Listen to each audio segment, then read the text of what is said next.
Hello, everyone, and welcome to The Witcher, Season 1, Episode 1, Sundown at Wolfhead Tavern.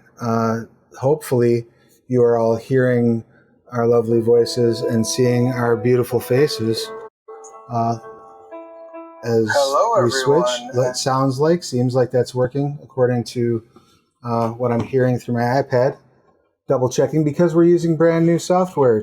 Twitch has created a desktop streaming app that is now usable on the Mac, so I'm going to give it a try and see if we get a better experience than we have received thus far on OBS.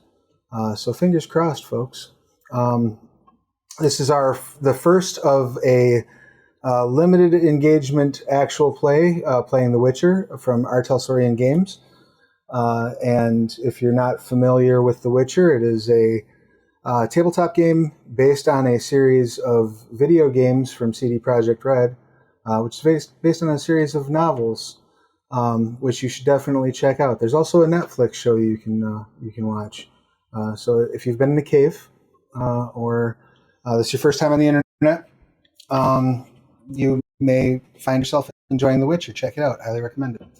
I have some lovely guests lined up to join us for this engagement. Will be running for between 3 and 5 sessions, depending on the decisions that the players make and whether or not I have to kill anybody. So let's go ahead and do some introductions. Let's meet our cast, and we're going to start with Era. Please tell us who you are, what you do, who you're playing, your pronouns and their pronouns. Hi guys, I am Melina, she, her. I'm playing Era, she, her, who is a sorceress. And in real life, I'm a comic book artist illustrator from Chicago. And I drew the tokens for this stream. So that's fun. And yeah, that's me. I can't wait to start playing. Excellent. And sound is coming through beautiful. You look great. Everything is right in the universe. And next up, we have Michelle. Please, Michelle, tell us your pertinent details. All right. Well, in real life, my name is Zack Goings. I'm co-creator over at Stoneworks Gaming, based out of Atlanta, Georgia. And I am playing Michelle Lorento. His pronouns are he, him, as well as my own. And he is the bard of the party. Rock and roll. Next up, that brings us to Caine. Caine of Korvir. Please give us your pertinent details. I am Matches Malone. I am playing Caine of Korvir, an Elven priest. Pronouns are he, him, just as my character. Wonderful. And last, but most certainly not least, Cazamor of Lyria. Please give us your pertinent details. Hey everybody, I'm Kelly. I'm a writer and performer, and I'm the host over at Dork Tales, which is on Twitch, YouTube, and podcast. And I am playing Cazamor of Lyria, who is a Witcher. Both he and I use he and him pronouns, and he's going to be a weird one to play. So hopefully I'll nail the voice right away. I've been working on it all day in the car. My partner's been giving me weird looks. It's been great. Beautiful. I love it. And in case you are unfamiliar, I'm Travis Legg, he, him. I'll be the game master for this soiree into the world of The Witcher. And as we begin our tale, we had a brief meeting prior to this where we discussed some of the characters' backstories, which you can check out if you're on my Patreon. It's patreon.com/Travis Legg. But we have all decided, I believe, if I recall properly, that for various reasons, your group was making its way to the Wolf Tavern, the Wolf's Head Tavern. Wolfhead Tavern, that's correct. And the Wolfhead Tavern is in the city of Ashland, if I recall properly. Let me triple check that so that I'm not talking completely out of my tailpipe. And fans of the setting come punch me in my face. No. The area from a larger perspective that you're in is Upper Aedirn. And for those of you who are familiar with the video games, we're setting this basically right after the events of The Witcher 2. So if you've not played the games, you may find some spoilers. My deepest apologies. Cannot be helped. So yes, the town of Asheberg. You're basically in Upper Aedirn, probably a couple of days travel from your ultimate destination. You're planning on heading to the recently free city that I had in my notes and has fallen apart. See, I'm just now I've got all this tech stuff figured out. Now I'm just not GMing very well. That's all. You were heading to. Yep. Well, I'm looking to find out what town your ultimate destination was. You were all heading down to the Wolfhead Tavern to meet up for various reasons. So if you could tell me, let's start with our Witcher. That's the title game. Excuse me. If you could tell me, bless you, what your recent life has been and what has got you heading to the Wolfhead Tavern while I dig up this crucial piece of information that I'm missing. Cazamor of Lyria has had kind of a rough go of the last decade. His last official job that he took as a Witcher involved cleaning up a den of necrophages, which he was supposed to do privately. However, while cleaning it up, he discovered that the necrophages had been lured by a series of murders perpetrated by the mayor's son, the man who hired him. By exposing it publicly, the mayor managed to turn the town against him, and he barely escaped with his life. And has spent the last decade living in hermitude at the edge of one of the larger cities around the area, just trying to exist and not do anything if he can help it. Maybe a couple of odd jobs, maybe a little bit of bodyguard work or bouncing more than anything, just to keep coin on the table. And recently was approached by a friend of a friend who he owed a dire favor to help make the way across this awful landscape.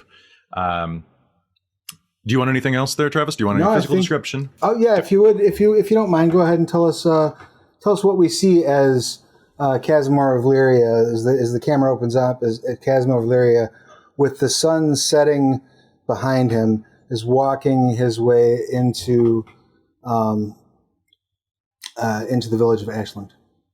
Cazamor of Lyria does not dress like any Witcher that I've ever seen in promotional material. His clothing is garish. It's black, but with flashes of colors, reds and yellows, a little capelet dangling off of his left sleeve. His hair is long and black on top, but shaved on the sides. It kind of falls around his right eye with kind of a pompadour curl. And his eyes, of course, are the yellow slitted cats of any Witcher. And as he walks a bit stiffer than one might expect of a Witcher. And he definitely is a solidly built man, a bit taller than average, but also a little softer than you'd expect a Witcher. I think right now he has probably a bit of a fullness to the face that you would more expect of like an in-shape farmer. He's a little out of shape at the moment, and some of the armor, his cloth armor that he's wearing is probably fitting just the barest bit tight under the arms and pinching a little. So a little bit, getting a little soggy in that midsection from all that sweet sedentary hermit living, right? Yeah. Excellent. And walking next to Cazamor of Lyria is the aforementioned companion, the one who had a collar, a debt that they were able to draw Cazamor out of as Cazamor. I will get that right, I promise. To draw Cazamor out of retirement, as it were. And that would be Caine of Korvir, correct? Yes. And please tell us, as the camera pans across this sort of mostly deserted road that's going through kind of a flatland plain. You're close enough to the river to see it that runs through Upper Aedirn, but not like, it's distant from where you're walking. Just enough to be in the background. But as this camera pans over and we see Caine of Korvir, give us a little bit of what prompted him to pull his Witcher friend from retirement, and just what does he look like? Who is he? What's going through his mind right now? So, Caine has long and loose flowing hair.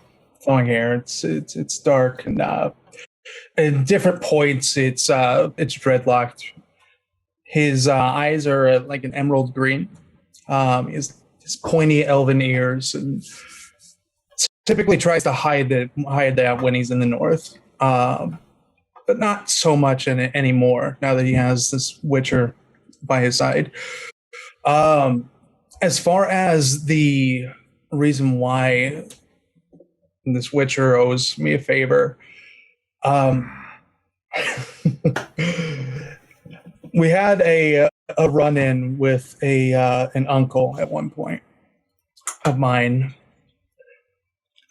that seemed to have almost bested him. And at the last moment, I had knocked an arrow, a very special arrow, and I had killed my uncle, saving our Witcher friend's life. I see. So a life for a life type of debt almost. Indeed. I like it. And what was so important to you to get to Vergen? That's the city I was forgetting the name of.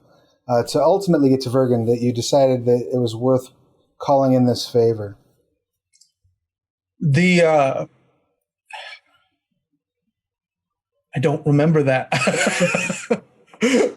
I know that we talked about that, but I don't remember it. You're aware of Nilfgaard moving northward, for one thing. Yes. And also the recent events at Loch Muin, which we will get into a little bit more. But to say the very least, there's some chaos in Upper Aedirn right now, and Vergen might be the only safe place to get to. Does that sound about right? Is there anything in there that I'm missing? No, that sounds right. Excellent. Yeah.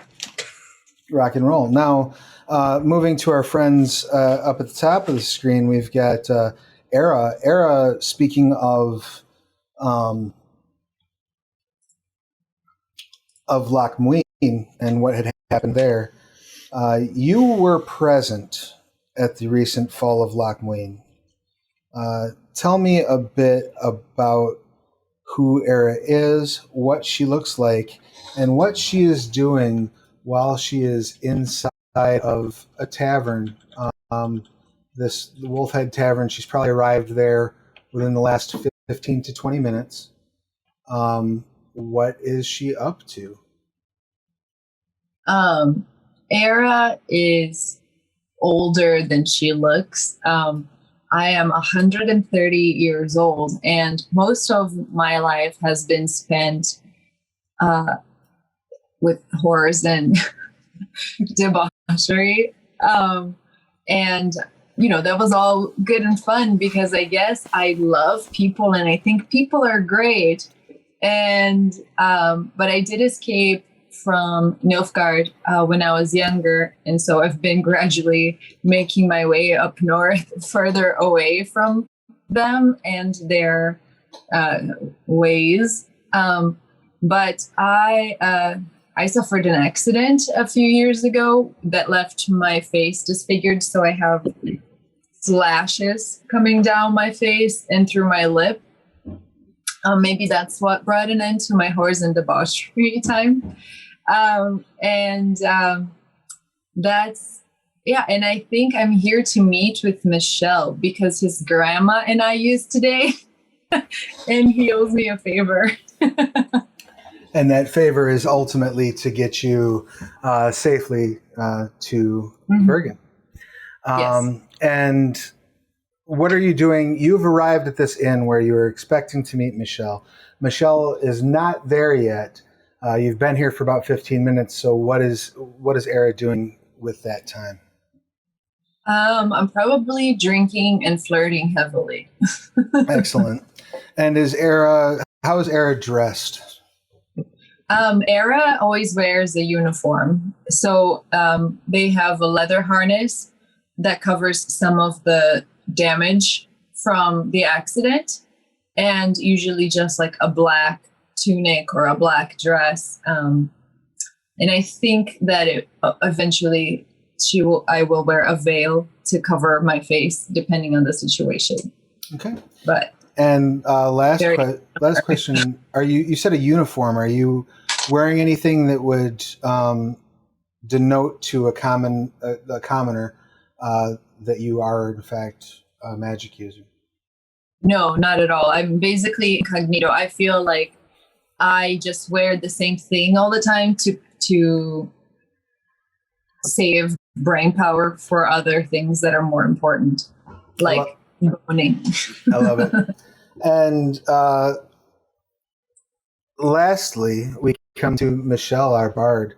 Now, Michelle, whereas Cazamor and Caine are approaching Asheberg from the east, you're making your way in from the west, having received a message via courier that you were to meet Era here, that she needed your help, that she was concerned for her safety, and to please arrive post haste. So, as you're coming from the west, what is your means of travel? What are we seeing this bard coming along the road? And what state of hurry are you in? What's your demeanor? Please give us a look into this moment in Michelle's life. He's making his way pretty casually, I'd say. Pretty leisurely. He's probably got his lute out, just kind of walking along, plucking a tune, trying to write a song as he walks. Just kind of enjoying himself. He doesn't really know too much about what this summons he's gotten or this message he's gotten is about. As a kid, he only, heard stories that his family owed favor to a mage because of his grandmother, but he doesn't really know what to make of it, and he's in no real hurry to get there. Okay, so just sort of leisurely going along, plinking on your lute. What are you trying to write a song about? What's the topic of your tune? Ooh, that's a great question. That's hard to say. I'm having trouble coming up with something off the top of my head. Excellent. So you're walking along, strumming the lute. I've got a bit of a tune, but I don't know what to do with it because I've got writer's block, and it's very frustrating. And so it's Perfect. There we go. Kind of what you're plinking along to. And as you're making your way along, you kind of you get into the town itself. Now, the town itself, not very big. Probably, you see there's an inn. There's what looks like maybe like a town hall where maybe the guard armory is, where the local business is done. Chances are good that if there's like a Lord Mayor, they live there. Beyond that, it's all relatively small houses. There's one main through road and then a couple of little avenues that go off to the side. And down at the far end, near the entry to the inn, with the sun, they're pretty much darkened at this point. Well, you're approaching from the west, so yeah, they're pretty well. It's pretty dusky over where they're at. You do see this duo kind of walking up into town, and you make note as this pair is walking up that they're the first people you've seen since you saw one of the buildings from the town. There hasn't been anyone out. You don't see any kids out playing. You don't see any pets out frolicking. You don't see even like the areas where they look like they have some sort of livestock. Everything seems to be cooped up. There's no animals out in pens. You can hear like a couple of horses braying from inside of small barns, but no one's outside. Interesting. Walking up from the other side of the road, Cazamor and Caine, you notice the same thing as you kind of get right up to the door of the inn. There's no one out.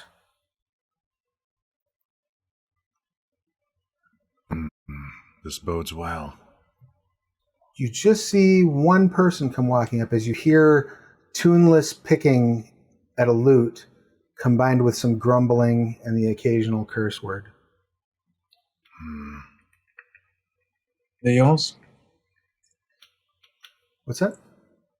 I just looked at Cazamor as a friend of yours. Does he look like he'd be a friend of mine? You there? Oh. Hail. Traveler or local? Oh, traveler. Fuck. It's about right. Hi. Who are you? Traveler. Why do you ask? Well, normally it's not a good sign when an entire village is boxed up. This is true. I did notice this.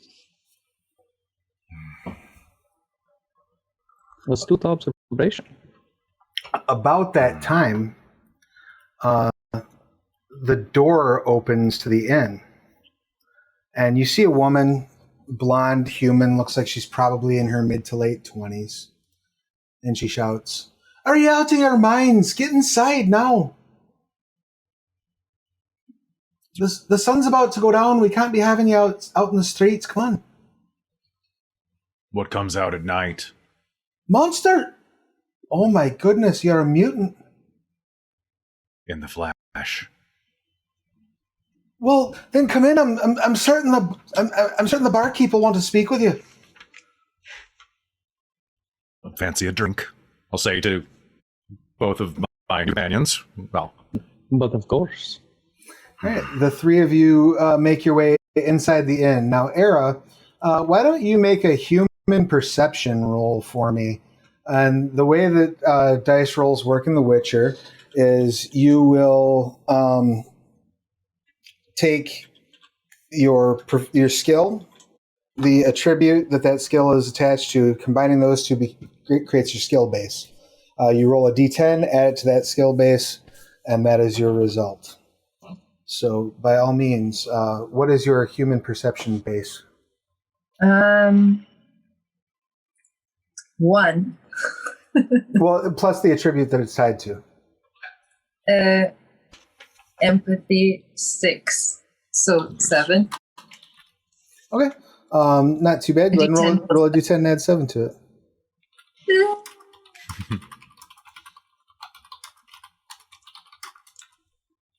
So that was 7, so it's 14.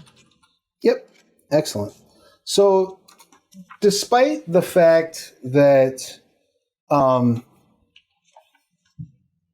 you're very interested in sort of filling your time and filling anything else that might be empty while you're waiting for your companion to arrive, you do notice two things that strike you as a bit off. One, there are far more people in this pub than you would expect in a farm town on a Tuesday night. Secondly, many of them seem to be very tense, very panicked, to the point, in fact, that two of the folk you have sort of made overtures towards have not even like rejected you so much as not really clocked that you're flirting with them. Like they seem to be preoccupied elsewise. And right about the time that you start really going, I wonder what's going on here, you hear the one of the barmaids sort of shouting out the door, and then you see this motley crew come walking in. one of them very clearly, based on his eyes, a Witcher. Cool. As you're stepping in, you note that there are, all told, probably about 20 people in the tavern. Most of them appear to just be simple townsfolk. You do see the barmaid who called you in, and there's a dwarf behind the bar. Is that usual for this area? Like, dwarves are they fairly equal here? Dwarves are fairly equal here. The north, particularly Upper Aedirn, has a number of cities that were founded by dwarves and halflings. They're probably as common or almost as common as humans in this part of Upper Aedirn. So not a surprise to see a dwarven barkeep. And the barmaid says, "You've got a witcher in here." Barkeep looks over. "Oh, lad, I've never been so glad to see a mutant in my life." Okay. That's a way to say it. Town's got a hell of a problem, and I understand your people like Caine. Funny.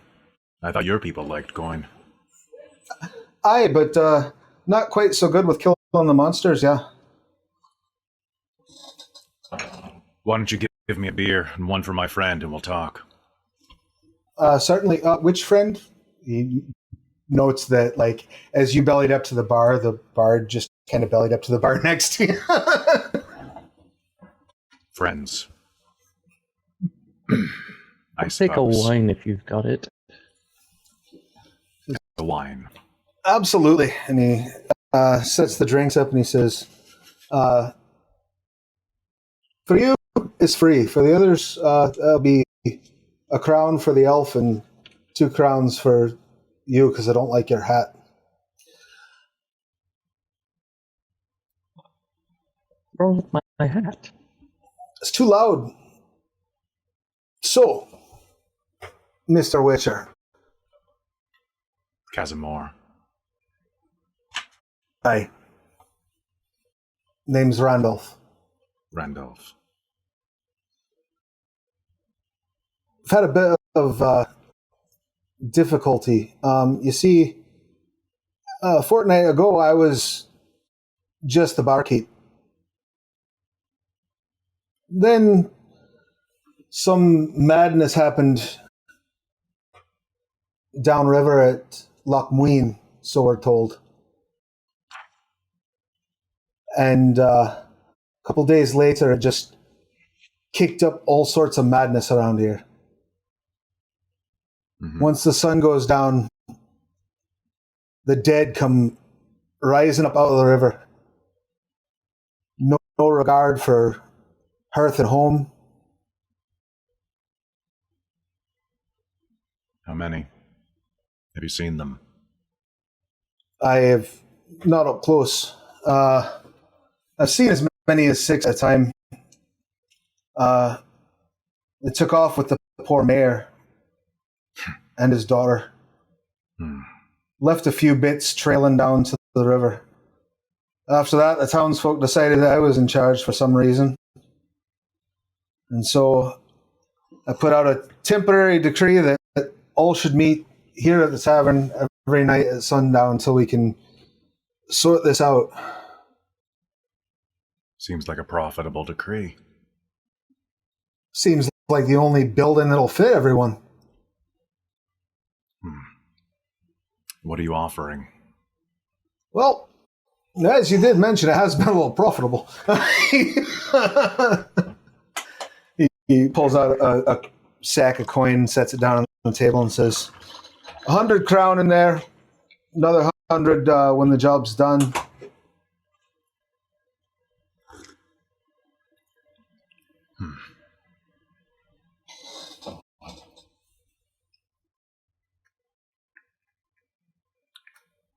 In my experience, Dwarves can be trusted. Well, thank you. Don't change my experience. Wouldn't I'll take dream the of it, job. Master Witcher. Wonderful. You hear that, everybody? There's a round on the house. We've got a Witcher. And everybody's like, yay. You're allowed to cheer. Oh, yay! You see, they they're like nervously exchange glances before they actually cheer. This acceptable, Caine? I believe so. We won't be able to travel if they're out. Probably drowners. All right then. I can take care of it without you, or you can join me. Your call. No, I'm not staying here alone. You're right. Likely to pick your pocket and steal your hat. Although, oh, you're right. I did bring a hat. Looks You are good. the most unusual Witcher I've ever met.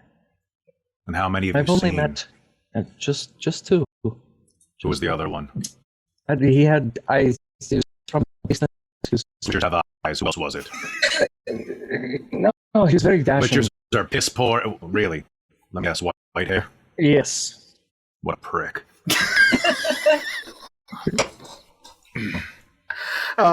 So, Era, you're close enough that you can hear this entire conversation. And him referring to Geralt of Rivia as a prick might actually pique your interest because the last time you saw Geralt of Rivia, he was covered head to toe in the blood of Redanian soldiers in Loch Muin with fire all around him. You're pretty sure he might not have made it out of there. Once the Redanians and the Nilfgaardians started just slaughtering mages, Geralt started fighting and you started running. So Yeah. that may or may not pique your interest. You do notice it though, for sure. Oh, I've been eavesdropping this entire time. There's not every day you see a Witcher. As soon as they came in, I've been just kind of like extending my ear closer and closer to them. Excellent. Why don't each of you who is at the bar bellied up while we're on the subject?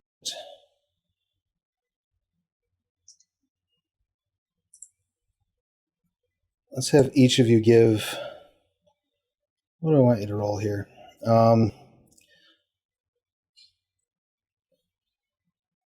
Forgive me, I am brand new to this system, so sometimes I don't know what basic rolls are and I have to look. It's a weird one. Like, it's a different system. A little bit, but once it gets going, you're in good shape. Why don't you all... Let's go ahead and do just a deduction roll from everyone that's not Era, please. If you do not have deduction, you can go with the base skill, or the base attribute off of it. Deduction is... And so you add the skill and the attribute together? Correct, and that makes your base, and then you roll a d10 and add it to that. 19. Excellent. And what did Michelle get? That would be 8 plus 5, so 13. Excellent. And for Caine? Tan. Fucking tan. All right. So, Caine, you noticed that this ale that this dwarf gave you, really good stuff. Michelle, you noticed that the wine is fairly good vintage, but more importantly, you noticed the barmaid has kind of been giving you eyes and blushing a little bit in your direction as she's been serving the other customers and getting their rounds. She seems to have taken an interest in you. However, Cazamor, you absolutely feel this woman staring daggers through the back of your head. Like, she is fixated on you from across the bar through the crowd. You also notice, thanks to your Witcher senses, that most of the locals are completely unarmed, but you're fairly certain that there are 4 guys sitting at a table in the back corner that all have daggers on them.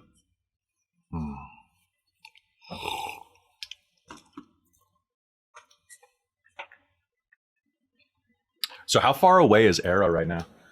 Just like on the other side of the bar, kind of. Yeah, so let me put, if you can see on the map, I'll put your tokens sure. in a rough arrangement of kind of what the room looks like right now. So you three are bellied up to the bar over here.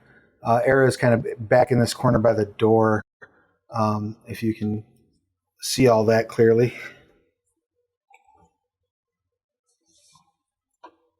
I'll kind of nudge Caine. Is she staring at me and talking about the barmaid? Barnes. Is who staring at you? Did you try the ale? Did you try the ale? Try the fucking ale. It is wonderful. It's divine. It's the most incredible ale I have ever had in my life. Thanks, brew it myself. It's family secret. Got the recipe from my grandma. Would you like to share it? The recipe? Why, yes. Oh, I think you're ill equipped. Can't be brewed by someone who doesn't have a beard. He tugs on his beard. Well, I just shaved, okay? I've seen what elves grow. It's not a beard. He has a point. Wait, hold on. We can't be quite sure if this is a man or a woman. That's valid, but that's valid. Try the ale. For reference, it's Mister. Thank you very much. Shotguns I it shall out. stick with wine. That's fine with me. Go to a dwarven establishment and stick to the wine instead of the ale. Not much for ale. It's too bad. When an elf says drink the ale, it's usually a good sign. It's a fair point. Or an Maybe I awful will sign. try it. I'll have another. It's on the Witcher. How drunk do you need to be to take care of some monsters? He sets up another glass and pours it. One way or another. I'm fine with one. Who's the woman staring at the back of my head right now? Barkeep. He very chalantly leans past you so he can look. Never seen it before in my life. Great. Newcomer, first time here tonight. Just lean over, like throw an arm back and just do the "come on" type of thing. I might have an answer for that. I was summoned here by a mage who apparently my family owes favor to. The barkeep slams his hand down on your hand and says, "I'd not use that word around here right now." Understood.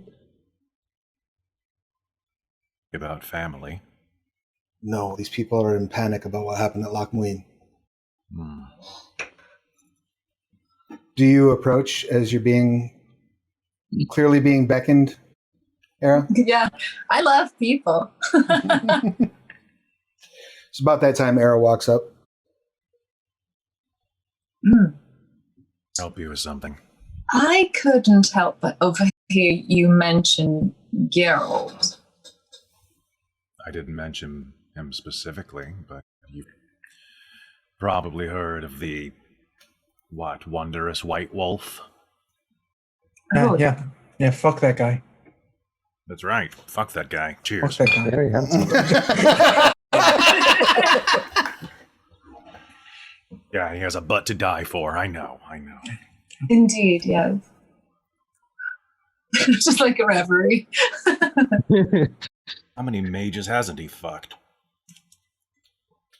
What did I just say about the M word?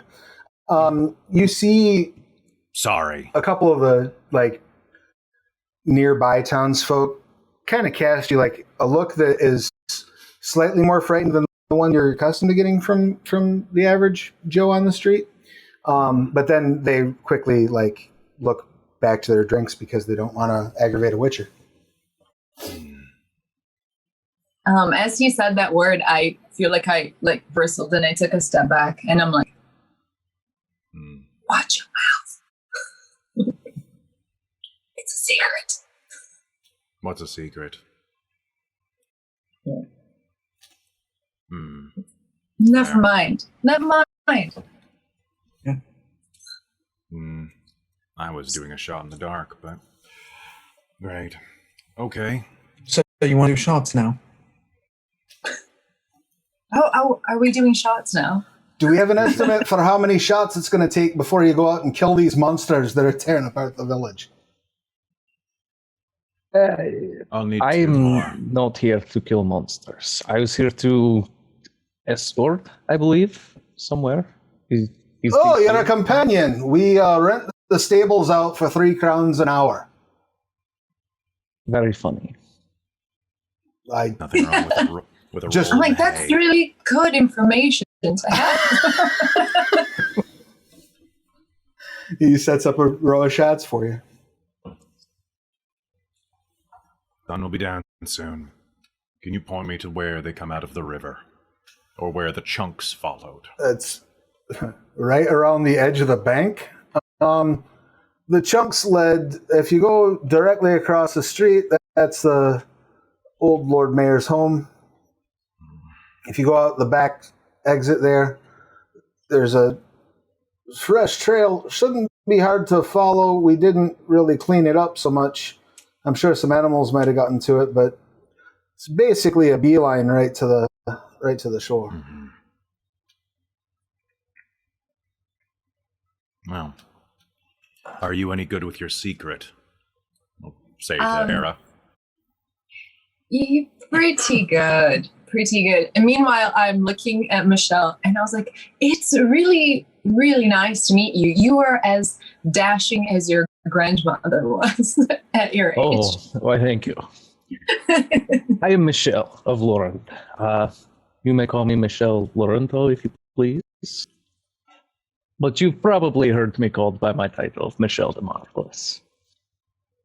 Of course. Of course. Pleasure to make your acquaintance. I kind of Like- lean over to Cazamor. Have you heard of him? Not even the slightest. Oh, very good hearing. I am Michelle the Marvelous. I am also known as the purveyor of poetry, the shepherd of story and song. No, none of this ringing a bell? I look at Cazamor. I just go. I'm just gonna drink. I just go. It's not worth it. Fuck. I try to mimic him. A little more gruff. Fuck. Fuck. Yeah, you're getting it. Try it in Elder. Fuck. Yeah, there we go. There. The trick is to take the whiskey and gargle it. Just Oh, God. All right. That does not feel good. Barkeep says, I've never tried that before. I wouldn't recommend it. Aye. Well, the sun's almost down. Time to go and make the rest of that coin. Well, best of How luck to you, loud Witcher. are you? How loud are you, Bard? Fairly loud. I can Perfect. also Wanna be very make- quiet if you would like me to try and By all lullaby. means. How would you like to make 20 crowns? Sounds good to me. I'm quite fucking broke.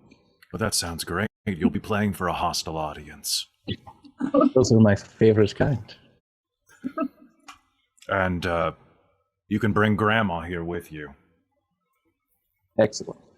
Very nice. Excellent. So you're all heading out of the Yep. tavern? Yay, I have bait!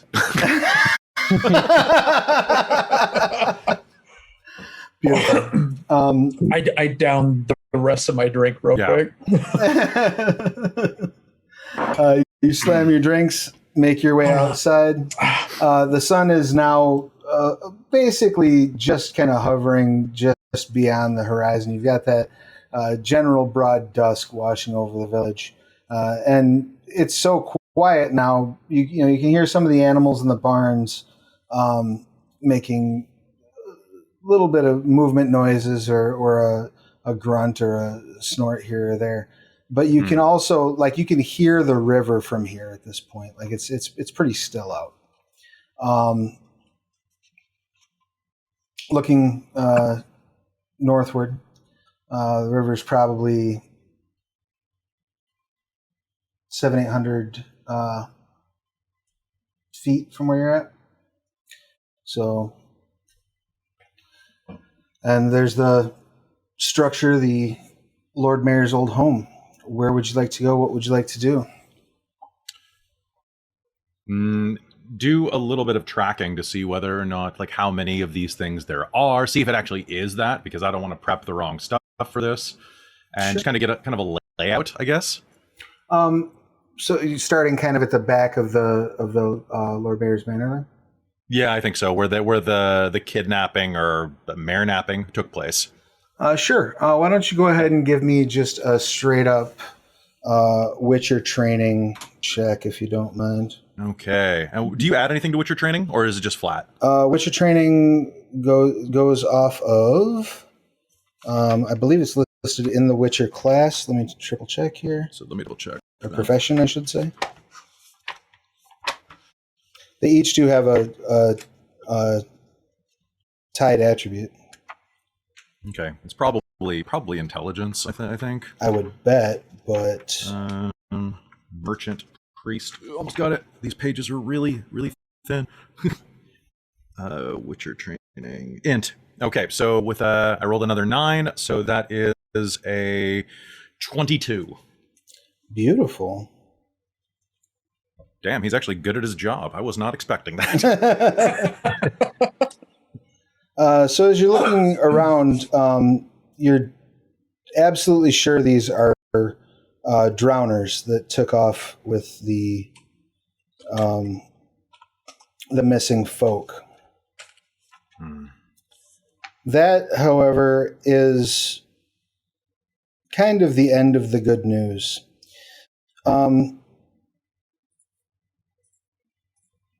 You're aware that drowners, they're necrophages from another plane that came to the realm during the conjunction of spheres. They tend to stick to coastlines, rivers, and marshy areas. They're amphibious and spend most of their time in the water. Mm-hmm. Typically, they only come out to feed. And usually they'll overwhelm a person, attack in force from all directions, tear them down where they stand, and basically have their meal before moving along. How far is the mayor's house from the water? Probably an additional. So it's probably about 600 feet when you get to the back stoop of the mayor's house to the water. How many houses are between there and the water? None. Okay, that makes more sense. Then I was like, seems kind of targeted, but okay. Yeah. No, it is the settlement that's closest to the bank. As you look down, it's still dusk, and you've got Witcher's vision, so you can clearly see that there are a couple of small plank piers, for fishing, or maybe to tie off a rowboat to, that go out into the river here, but there's no houses right there, right on the bank. But the other thing that strikes you as funny about this is it seems that these drowners caught one person in the yard. Your assumption would be probably the younger one. They mentioned a child. It was probably the child. Then drug the child with them inside, and then emerge dragging another person. That's strange. Super weird behavior for them. Now, you can access the inside of the home at this point. It is not locked. Yeah, let's go inside and take a look around. If nobody's in there, like let's peer around real quick. If there's anything, in the cupboards or anything too, like we could always use extra food at the very least. No one's eating it there, so I don't think food is stealing. If it's just gonna rot. Right, that's fair. What are the rest of you doing anything while the Witcher is like sniffing the ground and like tasting bloodstains and whatnot? I would just stand there kind of nervously, just as is the nature of Michelle when he's not performing. Okay. Anything for Caine? I'm kind of keeping watch around us at the moment, just making sure that nothing sneaks up or anything that our Witcher friend doesn't pick up. Sure. Go ahead and give me a deduction check if you don't mind. It's always got to be deduction. It's a good skill. Well, it's a skill that I have jack shit in.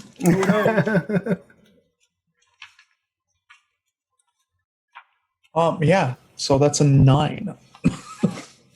Terrible skill for me. Okay. So as you're looking around, you don't see or hear anything unusual. What's Era doing? I'm just standing there, like, filing my nails, Okay. So not paying like, waiting for something to happen. not paying a whole lot of attention. Witcher stands up, goes inside. Makes a sandwich, Starts Huge. Starts If there's rooting. sandwich meat, absolutely. Go ahead and give me a deduction check while you're inside. This is going to be where I mess it up. 4. That's going to be 16. Okay, what happened in here becomes a little less clear. The good news is there is a lot of food. The bad news is it's been sitting out for several days. So there's not really much that's salvageable food-wise. There's dried mud pretty much all over the kitchen and sort of the front room, like the greeting foyer. Looks like maybe these drowners came in. There was some sort of a struggle, and they incapacitated probably the Lord Mayor, probably in that front room, and then dragged them out. The only other thing that you notice that seems a bit odd is that there is a crack in the wall. So in that main front foyer, there's a door that leads out into the main street, a desk, because this looks like maybe like during day hours, like this is where the guard does their work. This is where if there's a matter that requires like a constable intervention, it's brought here, that sort of thing. So there is kind of a desk near the front door. There's a window behind that, and the wall next to that window is cracked, as if someone had hit it, with a battering ram or something along those lines. Go ahead and give me a Witcher training check if you don't mind. Yeah, absolutely.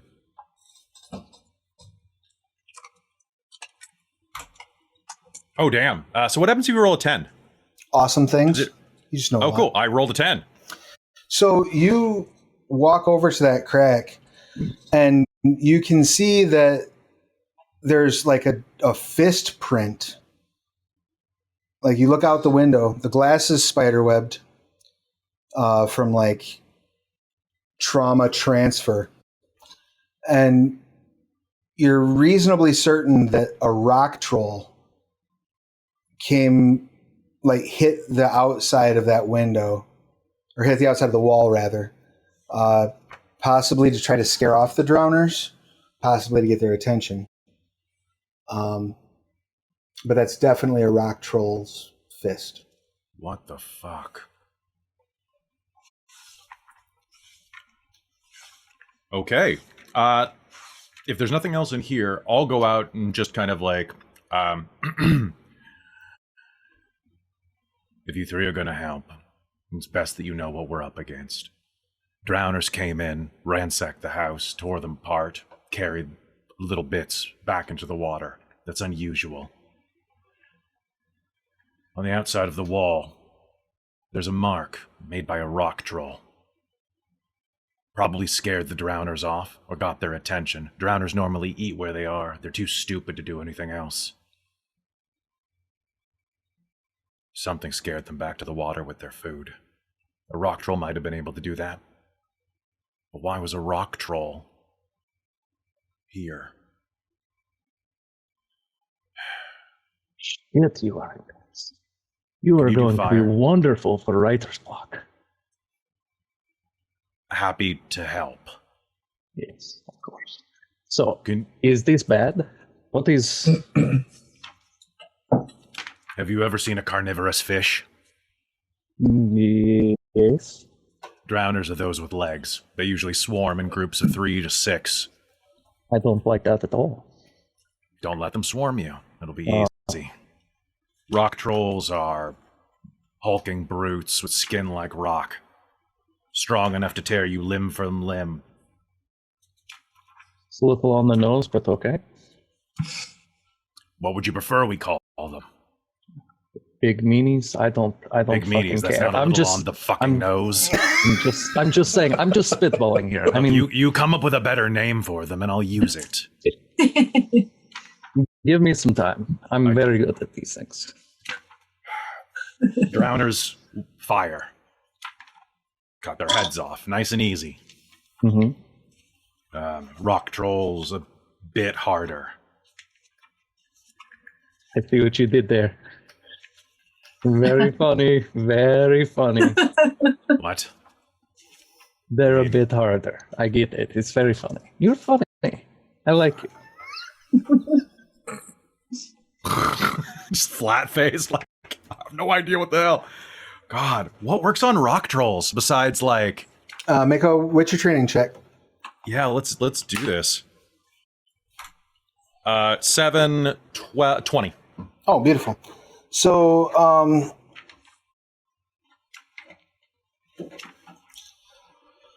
rock trolls, you basically have to just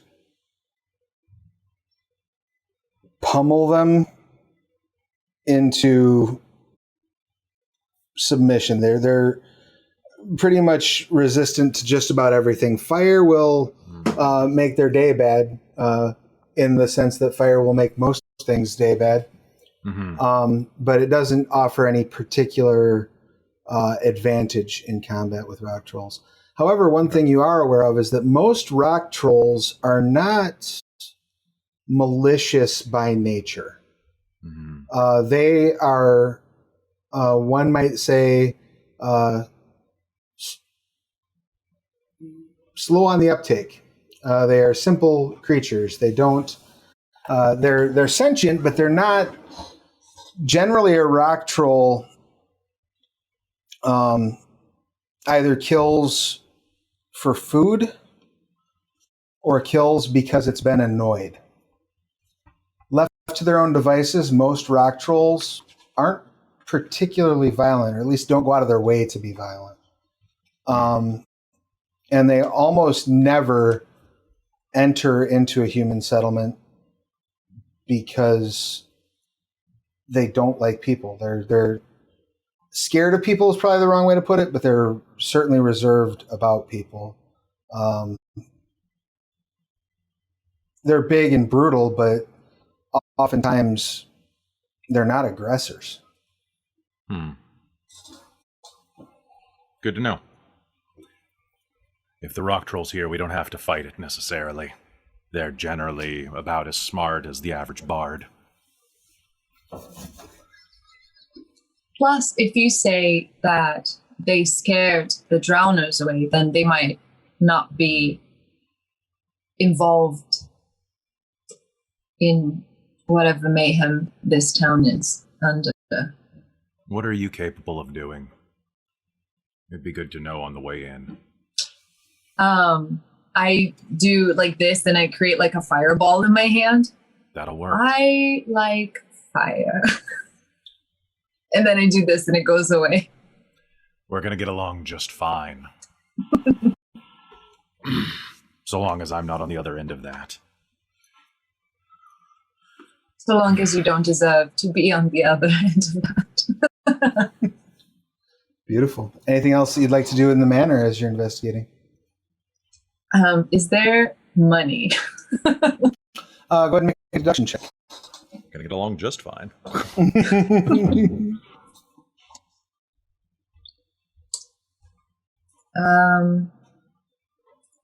So that's what is it? I can't. 6 plus 4 plus 8. Wait, what? Oh, okay. It's 18. 18. Excellent. Yeah, so you're looking around and you don't see anything in the main rooms. There is, well, you do see a small strong box behind that desk. There's no key readily available for it, but you do see the strong box. It's probably got some coin in it. Did you want to try to expand your search into the upper parts of the manor before you leave, or are you just going to grab the strong box? Yeah, just you take it with you? Or? Yep. Okay. Excellent. You all step out and begin making your way toward the riverbank, or are you heading anywhere else first? I'm going to take a moment and put some necrophage oil on my sword, on the silver one. Excellent. And because that lasts for, I think, a half hour. And do you know how long it takes to apply that necrophage oil? It doesn't say. I don't know, probably a minute. Like, you're basically just like running it along the blade. I would assume not terribly long. Yeah. Okay. Excellent. Any other preparations or anything else you'd like to do? I'm gonna get a potion ready because they last for like a minute maybe. So I'm gonna get a potion of Thunderbolt ready. Okay. To just kind of have it on hand. Excellent. Yeah, that's all I'm doing. What do you guys want to do? Witcher. When we encounter, whether it's drowners or troll, what do you want me to do? I'm not bad at stabbing things. I can punch things. I can kick things. I can play songs. I can try and put it to sleep if you want by singing a song. I don't know. What would you prefer? Row your boat. Of course. Simple, repetitive drinking songs. They love that stuff. Excellent. I can do that. You'll have an interesting sing-along partner, but it'll be pretty relaxed. For drowners, just make as much noise as you can to draw their attention and distract them. I'll make sure they don't make it to you. Excellent. Thank you. Excellent. You step out the back way and start making your way into the area between the house and the riverbank. There are a few trees up, bit of detritus.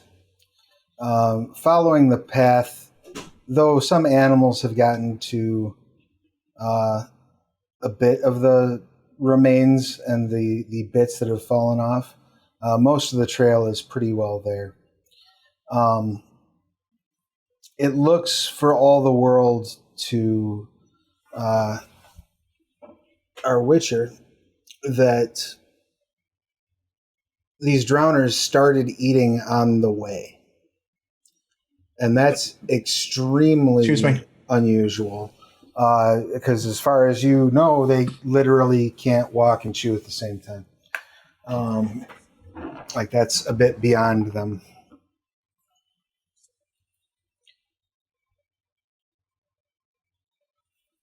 Is this something that I could use, like wilderness survival, to kind of check out the area around us? Absolutely. Yeah, go ahead. And maybe to help. Go ahead and give me a wilderness survival check. Let's do that.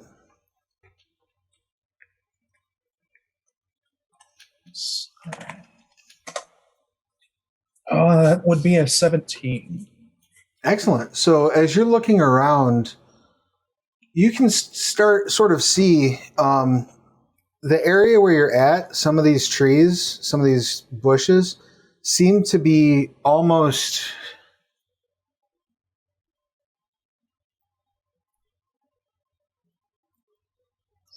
It's as if they're mutated.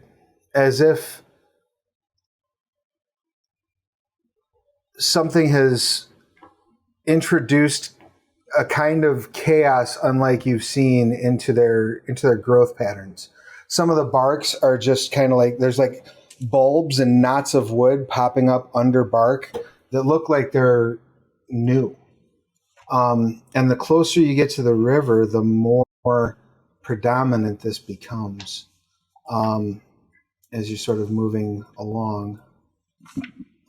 So I kind of nudge Cazamor.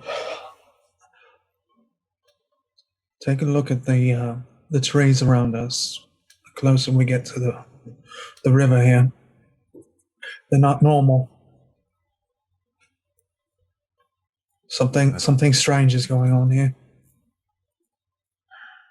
And I'm gonna quickly draw my short bow. Okay. And I'm gonna knock. For the moment, I'm just going to knock a standard arrow with it. Excellent. And if you could, Era, do you mind giving me a magic training roll? So do I roll whatever that is? It's like I have 4 points in it. Do I have to roll anything else with it? So that goes with your int, I do believe. Okay.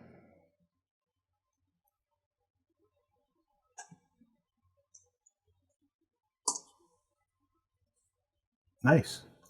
As you're stepping even closer, I assume, stop me if you're not still walking, by the way. And just an FYI, on this map, these squares are 2 meters. On the lovely Astral Tabletop, you can customize the distance of your maps, squares. It's one of the lovely things about this. And you can also hold down Shift and run your mouse along the map to get a easy to see measuring tool. So as of right now, you're about 20 meters away from the nearest point of the riverbank. That's cool. And as you're stepping closer, Ari, you can actually feel like ambient, unspent magic, like permeating the area, and like when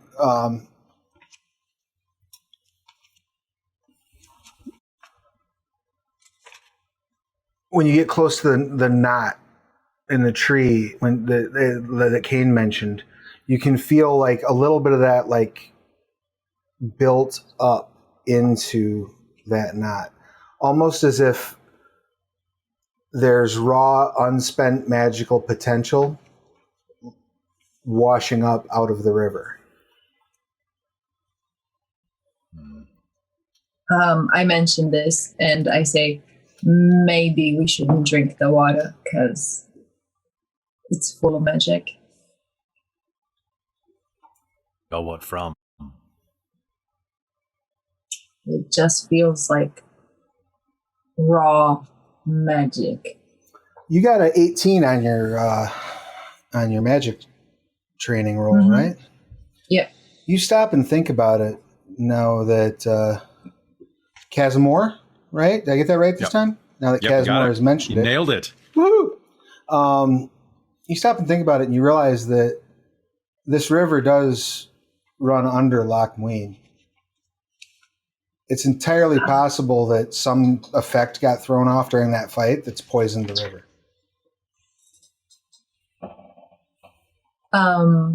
Perhaps the fight in Loch Muin poisoned this water is possible. We're that far downriver and it's still... It was gruesome. Would this possibly have to do with why the monsters are coming out? Yeah. And acting erratically, yes. So that's some answers, possibly. And Era, if you don't mind, would you look at your sheet for me? I believe you had a stress issue, correct? I do. It's after every 5 rounds, I have to make a stun save. I need you to make a stun save, please. It's been 5 rounds? No, this is the first round of the stress. As you start to like think about what you witnessed at Lac Moine, hundreds of your fellow mages being run through with Nilfgaardian spears and lit on fire by Redanian witch hunters. Seeing that dragon fly directly over your head, spitting out fire, like all this starts washing over you about the amount of magic that was being thrown around. So please make that stun save. How do I? And how do we make a stun save? We're looking that up right now. I might become pretty useless. Okay. So we're looking for 166, I believe. Bear with us, as this is a new system to all of us here.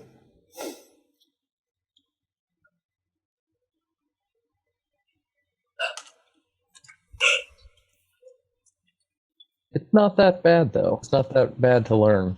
No, not at all.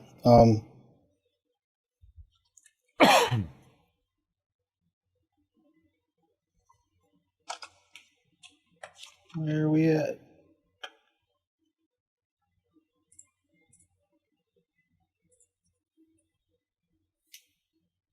While I'm digging, the rest of you, anything? Yes, okay. Anything that the rest of you are doing as you're moving? Are you getting any closer? Are you stopping based on the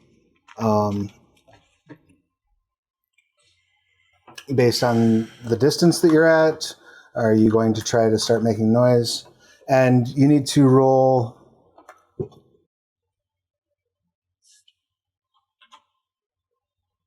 under your stun.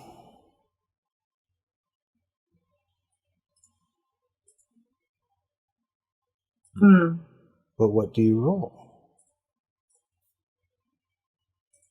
%? Well.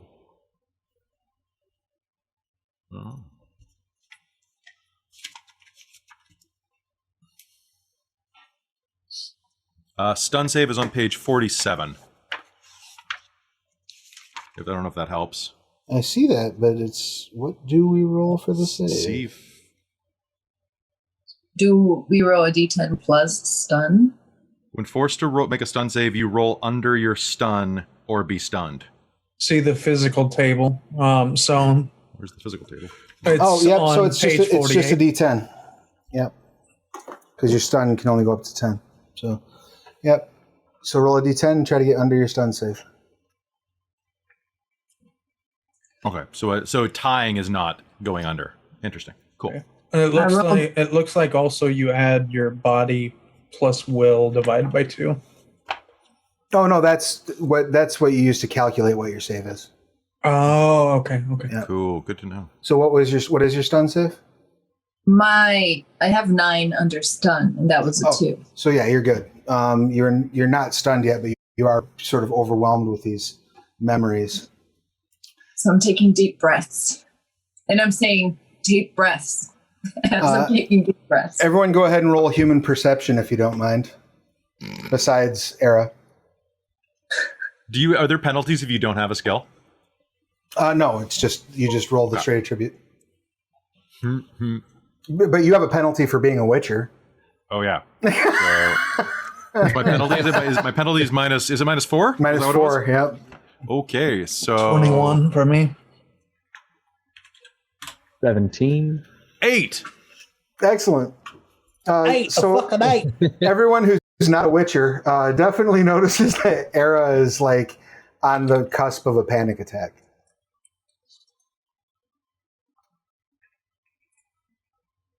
I will try and start playing a very gentle tune to see if I can calm her down. Wonderful. Make I believe that just falls under performance. That doesn't fall under busking itself. So go ahead and make a performance check. Okay, that's rolled a 1, so 17. That's okay. It's a 17. Well, good news is I'm going to allow you to apply a -3 to the rest of your stun save results for the duration of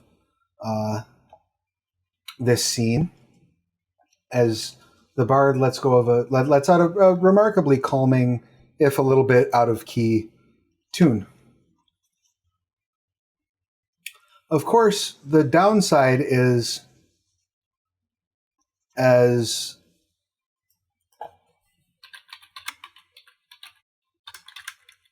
the tune starts to play, you all hear a splishing and splashing and splashing as several drowners begin to rise from the riverbanks.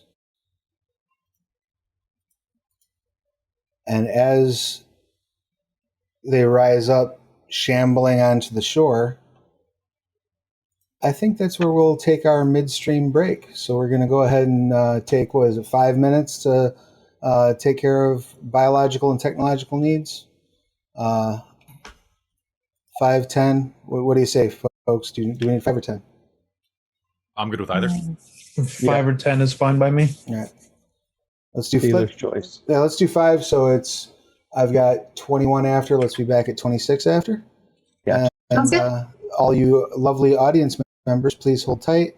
I am getting some notifications that that our voices are a little bit laggy from the video. Sorry about that. We're doing our best.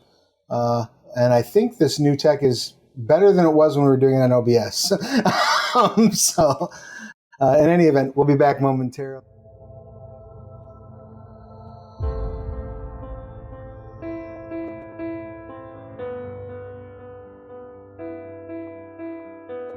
Sorry, learning new software. It's all part of the show. It's all part of the fun. Please let us know that you can hear us all fine and everything is right in the universe. Or if you can't hear us, shout in the Twitch chat and we'll see it. So, just before we went on the break, hey, learning new software. Let's turn down the iPad. Just before we went on the break, our lovely bard Michelle had played a calming tune to help Era fight her oncoming flashback, which also seemed to summon the attention of some drowners. Sound about right to everyone? Mm-hmm. Excellent. So let's just go ahead and have everybody with an initiative going, and this should just do an auto D10 roll for everyone. And when you roll initiative, if I'm not mistaken, that adds your reflex to it. Let me just verify that on our lovely combat screen.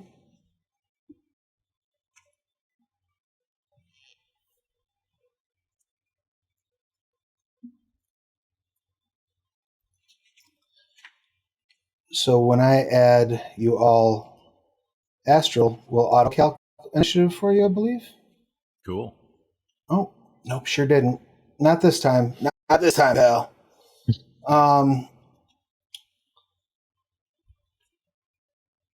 So I need each of you to roll yourselves a d10 and add it to your reflex stat, and then just tell me what your result was. Let's start with...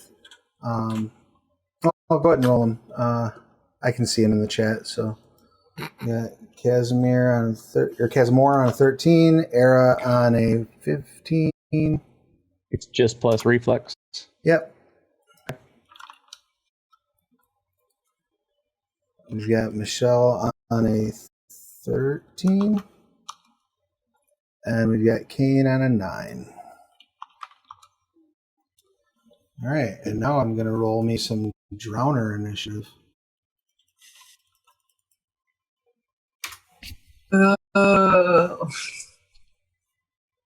number is not, for those of you who can see the chat, that number is not as impressive as it looks. That's 9d10. So there are 9 drowners that are emerging. Fuck. Sorry. That's a few more than the 6 I had thought of. Fuck is right. It is not an inaccurate statement. And their reflex is 7. So we got 2 at 17.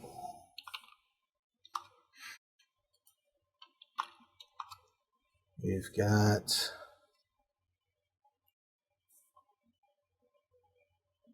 1 at 15. 2 at 8.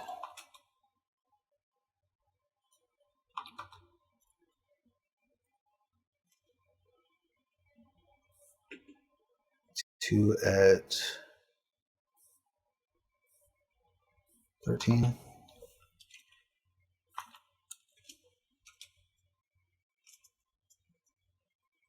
1 at 12, and 1 at 9. Excellent. So, the first initiative goes to this drowner. The drowner is going to go ahead and move up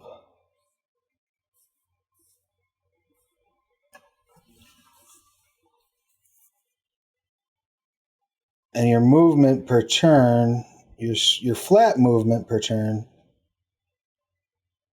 is that your run? Let's double check the combat rules. So I'll make sure we're getting this right. So again, please be patient as I make sure I'm not talking out of my tailpipe with these rules. I want to make sure we're presenting them accurately for you.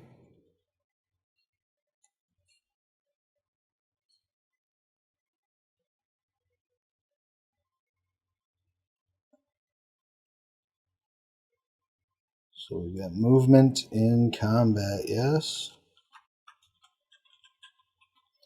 If any of you find movement in combat before I do, please do let me know. You can move your speed in meters and perform 1 action. Beautiful, thank you. Speed. No worries. That makes sense. It looks like you can do extra actions by spending stamina and taking a penalty at any point in the turn. So that's kind of cool. Wonderful. Good to know.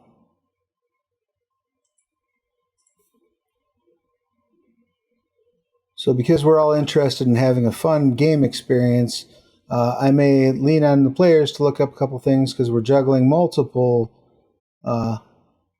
items in a system that we're not all inherently familiar with. So speed is 6, so that's 6. So that's basically as far as it can move. That brings us to Drowner 8, who also moves their speed forward. Keeping in mind that these are 2-meter squares. Era, you have the first action among the player characters. What would you like to do?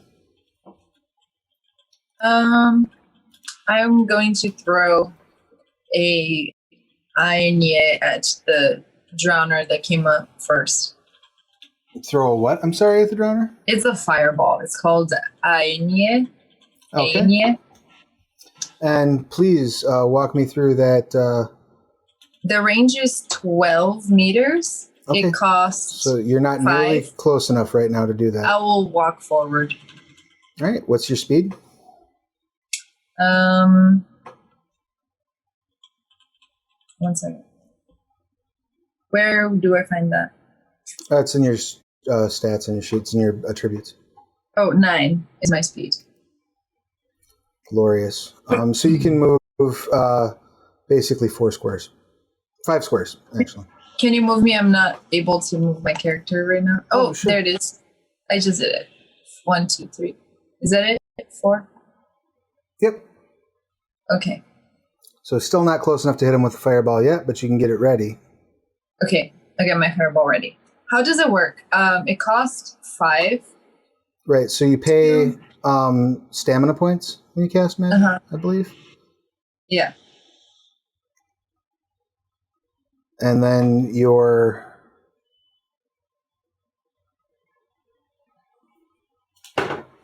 so you pay out stamina, but your vigor, I believe, also comes into play. So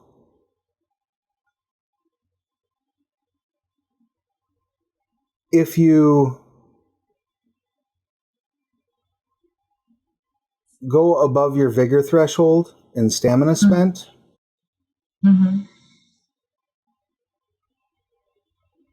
you need to sacrifice health points. For every 1 point of stamina cost beyond your vigor threshold, you must spend 5 HP. Okay. So what's the cost on the fireball? 5. And what's your actual vigor threshold? 5. Okay, so you can do it without. You can cast that without having to wound yourself to tap. But I can cast that every turn without having to wound myself, or just until once? you run out of stamina. Yeah. So, how much is the stamina? You should have stamina on your sheet. It's one of your derived attributes, right? Yeah, but I didn't write anything down. How do we calculate our stamina? You didn't write your stamina down? No, for some reason I don't have it. Look up in your attributes. It's not there.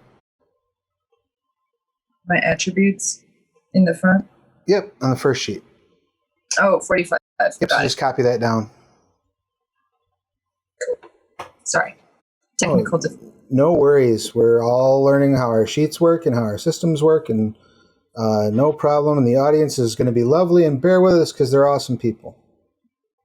Mm-hmm. So yeah, so short story long is, and you can actually cast as many spells as you have actions for. So if you're able to generate more actions, you can cast more spells just until you run out of stamina points. So you can kind of be a bit of a magic cannon. And if you want to risk taking damage, you can kind of be a lot of a magic cannon. I'm just rearranging a few of my devices so that I can access multiple PDFs at the same time while I'm running the game. While I'm doing that, Drowner 7 is going to take this opportunity to move forward.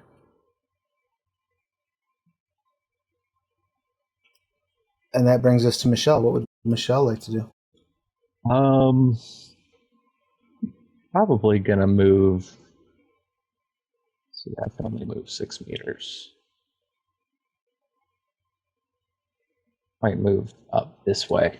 Now you can use your run as your whole action, right? Is that correct, Kelly? Are you looking at those rules at the moment? You can use you can run your speed times 3 to take your whole turn, or you can take your whole turn to do that. You can also actively dodge, aim, or take a recovery action where you regain stamina equal to your rec, which is something I was worried about when we run out of stamina. What happens? Yep. So you have to catch your breath, which I kind of like. Okay. Yeah, it's like that little red bar getting too short and you have to wait. I still have no idea how adrenaline works, but I'm working on it. We'll find an answer together. Okay, so I kind of want to get like over. I'll use my whole action to kind of get like right over here, and because they're coming, and I kind of want to be able to put them and the rest and everyone else in between me and the drowners. That's fair. I'm not much of a combatant. All right, so basically full run, and that's your go. Mm-hmm. All right, so that then will bring us to Drowner 4, who's going to step forward. Drowner 3 steps forward. Cazamor, what you got for us? Okay, this is not pleasant. So you said it's shift to do. Oh, yep, it's shift. Wow, this is actually way easier than Roll20. So how much can you move in a round without running? You can move your speed up to your speed. Mm-hmm. Okay, so for me, it's only 9. Okay. Well, in this case, I guess move kind of around the side of the tree next to the mage just to offer some cover. Pull out my hand crossbow and punch a bolt into number 7's face. Excellent. Go ahead and give me your crossbow. It's an archery check, I do believe. Crossbow is its own stat. Is it? So it's, excellent. Yeah. So don't ask me to do archery, please. Noted. So that's bam. So 17. Excellent. And that was not a 10 on the roll, right? It was not. No, it was a 4. Excellent. Okay. So that will go against its defense, correct? Or its reflex or dex? Does it have a defense value? Its armor is 0. Yeah, they're pretty weak. They're not particularly buff, yeah. Defense. Yeah, how do you calculate defense? I'm looking. There's a nice, easy rule. So is it I just got to find it. Dodge escape roll? Is that? Doesn't that have to do with whether or not they're armored? Yeah. Armor is the stopping power. Armor just Right. slows down your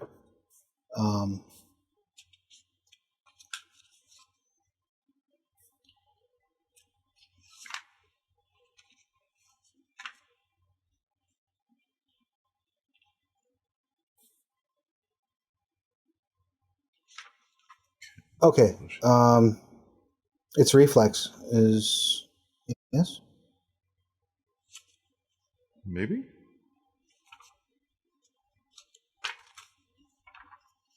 Critical wounds. What are regular attacks?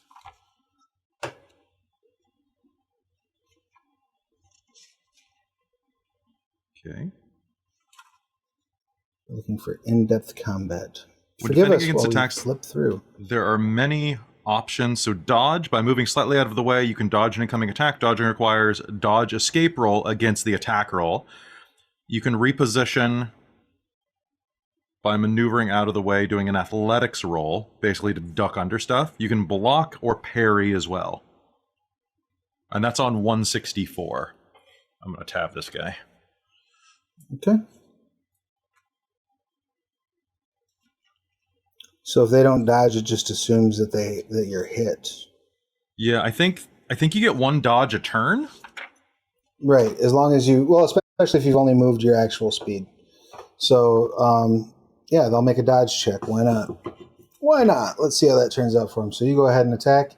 They will go ahead and duck. So that was a 17, and then Theirs is going to be, I'm certain, less impressive than that. That's a 12. So you absolutely plink them directly in the face and neck with your crossbow. Now that crossbow does not a huge amount. That is going to be 2d6 plus 2. excellent. So go ahead and roll that. Their armor is 0, so it has no stopping power. It's actually pretty good for like a little baby crossbow. yeah for the weapon system. I was looking at a lot of the weapons. Oh, really? Cool. Yeah, the two. I mean, it's better than anything I can even hope to use. And you want me to roll? shoot this one. Yeah, sure. Let's do it. You're shooting the 7 that's right in front of you, right? Yeah. So monster damage location. That's left limb. Excellent.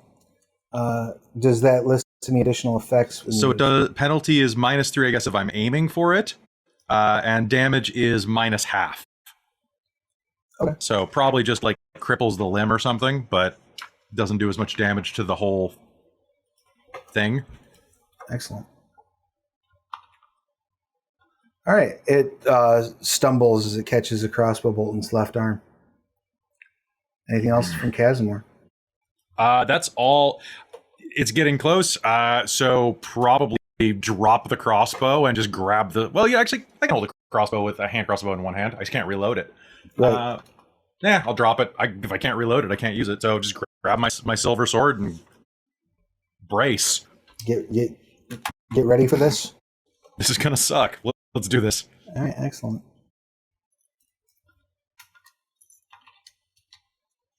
Just fixing their hit points now that I've looked them up and understand how they work. So that brings us to Drowner 2. Drowner 2 is going to take this opportunity to move forward. Their full weapon 3 squares, as is Drowner 1. Caine, it is your action. What would you like to do? All right. I'm going to move up two squares, I believe. 1, 2. And then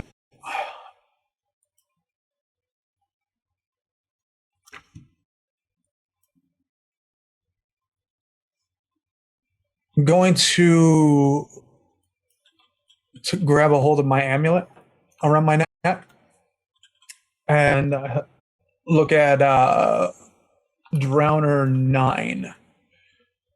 And I'm going to cast Boiling Blood on it. Excellent. And please tell me what Boiling Blood does and how it works. Boiling Blood enrages an animal, or it says non-sentient monster.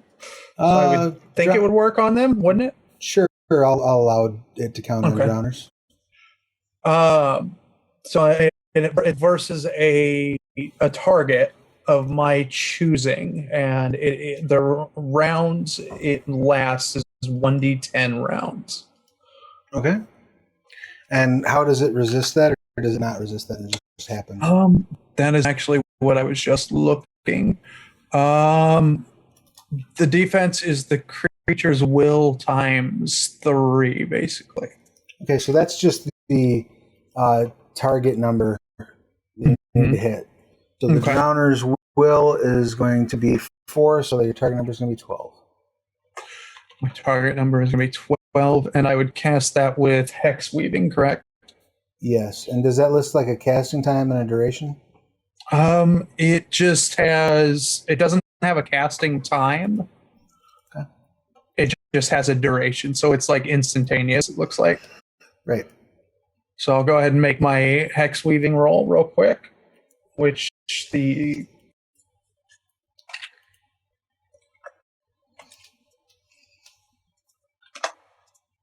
So 18. That'll absolutely work. All right. And who are you enraging it towards? I'm going to enrage it towards Drowner 7. Okay. So one of his own. And it's going to last for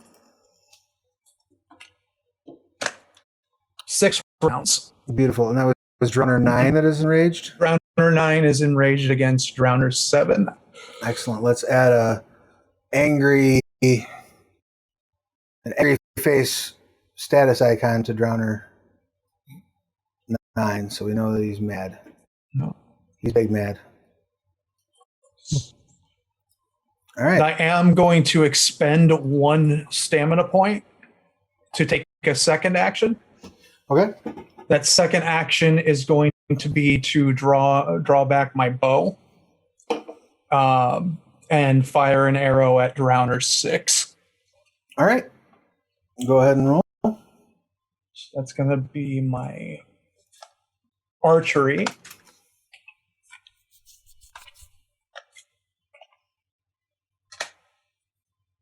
So 19. All right. That will hit.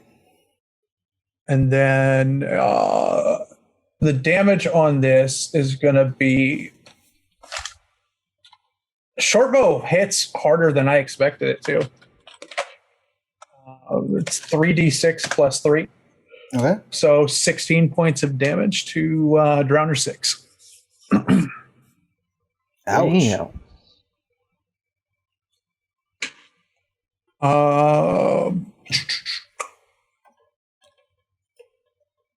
Great, Brass. You go ahead and roll on that hit location chart as well. Do you have that up in front of you, Kelly? I don't have it in front of me. What was it? Roll a d10. Just roll a d10. Yep. 8. That is left limb. Excellent. You hit it in its left arm. Its left arm is pretty well useless at this point. Okay. And that... Any other actions for this turn?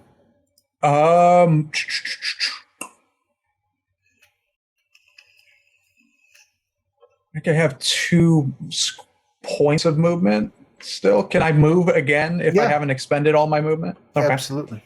So what I'm going to do is I'm going to move behind this tree here, Okay. and I'm going to expend 1 more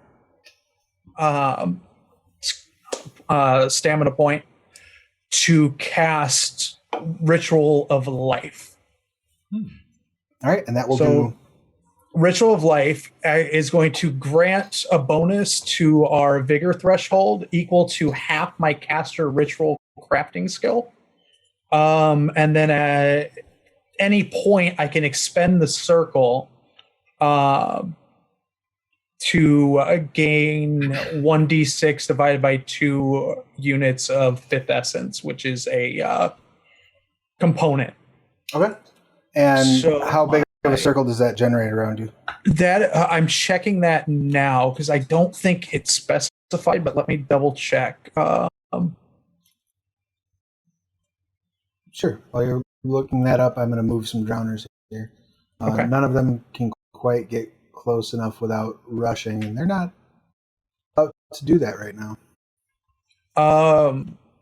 It also grants 3 health points per turn. That lasts for 10 rounds. It does not appear to list how big the circle is. Does it have a though. range? It does not have a range. I'll look that up momentarily. Yeah. What's the page number? Page number is 117. Excellent. It does have a prep time of 5 rounds. So for the next 5 rounds, I am preparing it. Oh, okay, so you're just kicking it off this turn. Right. All right, so Drowner. So while you're working on that, the other Drowners move. Drowner 9 rushes forward towards Drowner 7. Was who you turned him on, or Drowner 6? Drowner 7. 7. And he's going to take a swipe at Drowner, at his buddy. And his buddy is out of duckings. So, all right. So he hits, and that will be a critical. And while I'm resolving this Drowner on Drowner crime and a little bit of Drowner movement in the background,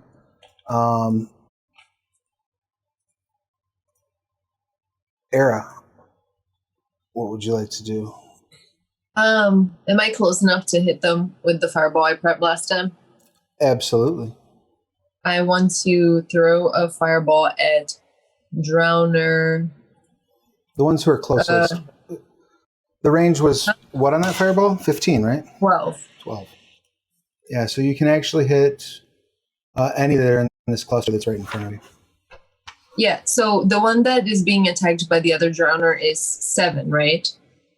Yes. And he's already injured, so I'm gonna try and finish 6 off, I guess.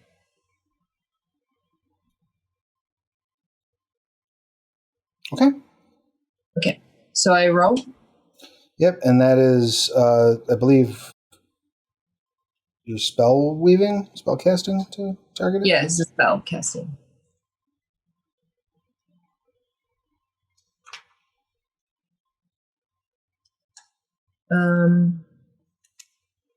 So how do I... Oh, okay. I need to just... Okay, so this Drowner, the one that is attacking, its fellow, rips Drowner 7's head clear off of his neck. Cool. And what were you asking? I'm sorry? No, I figured it out. I need to roll 4d6 damage. 11. Okay. And there's a 75% chance that the Drowner will catch on fire. Excellent. And what you had in your spellcasting to hit it, I'm sorry? If you're spellcasting to target it, right? Do I? I don't know. So. So I roll a d10? Yeah, what page is that spell on? Let me look. Hang on. I'm digging as well. Travis, while she's looking that up, 104. No, 103. Continue. What were you saying? Sorry. that ritual has a difficulty check of 15 that I have to do. I got a 20. I got a 23. All right, so you're good to go.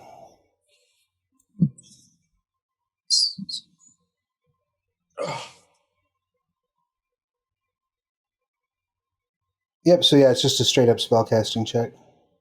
So it's a D10 plus 4. Yep. Which is my spellcasting.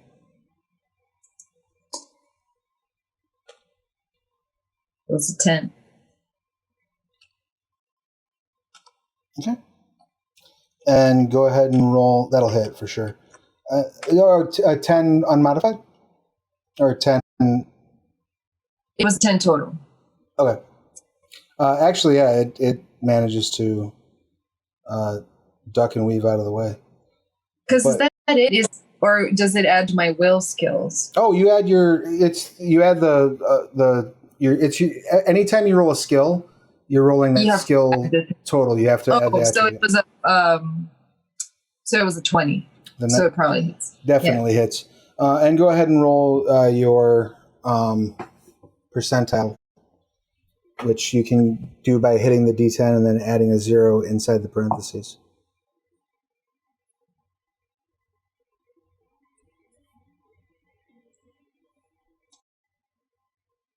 97. Okay. It does not catch on fire, surprisingly, probably because it's still wet, but it is vulnerable to fire damage.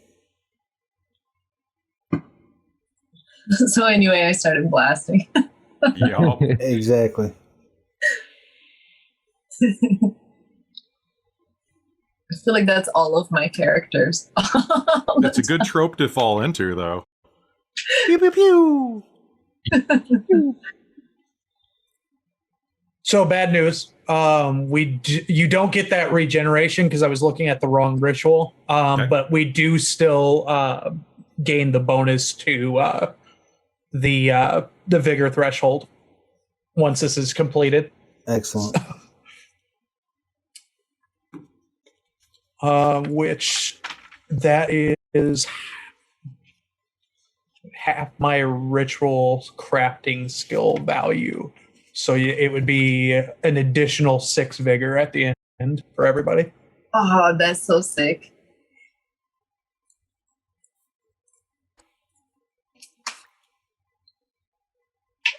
I'm just checking out vulnerability at this point. While I'm looking that up, and we are trying to find the fate of this poor drowner that you just hit with a fireball, which is probably dead. I mean, it's dead regardless. I'm just looking for my own edification at this point. Because that was 6 you targeted, right? Yes. Yeah, that blows up and ends its life. Which brings us to Drowner 4. Gonna rush forward. Again, hanging on to enough movement and whatnot to be able to dodge and the like. Cazamor, what would you like to do? Okay, so there are quite a few directly in front.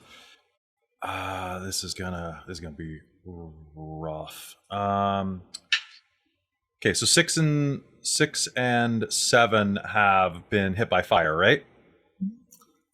6 is dead. Oh, no, they're dead. Sorry. 6 got burnt to death, and 7 got its head torn off. Perfect. Then Cazamor can make it right into the center of them. I have a quick question though. Quaffing a potion. Yes. Is that an action or is that a free action? How does that work? I'm going to assume you can just go ahead and do it, and if I find out I'm wrong later, I will Cool. change my mind. All right. Accordingly. I'm going to quaff my thunderbolt and move forward.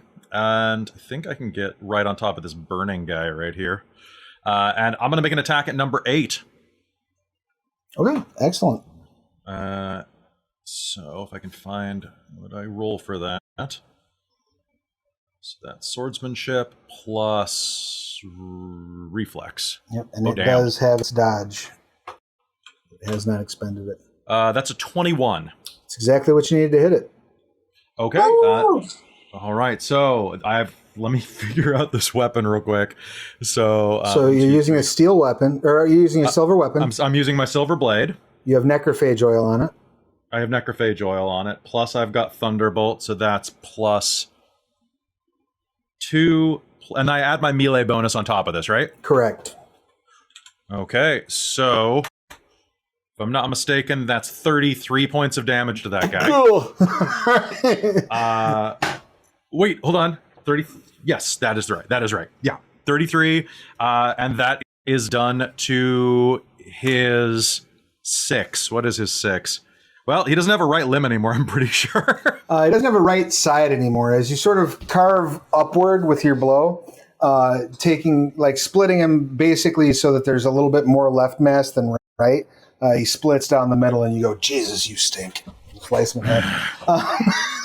And if possible, can I spend 3 points of stamina and attack the one to the left as well, number 7?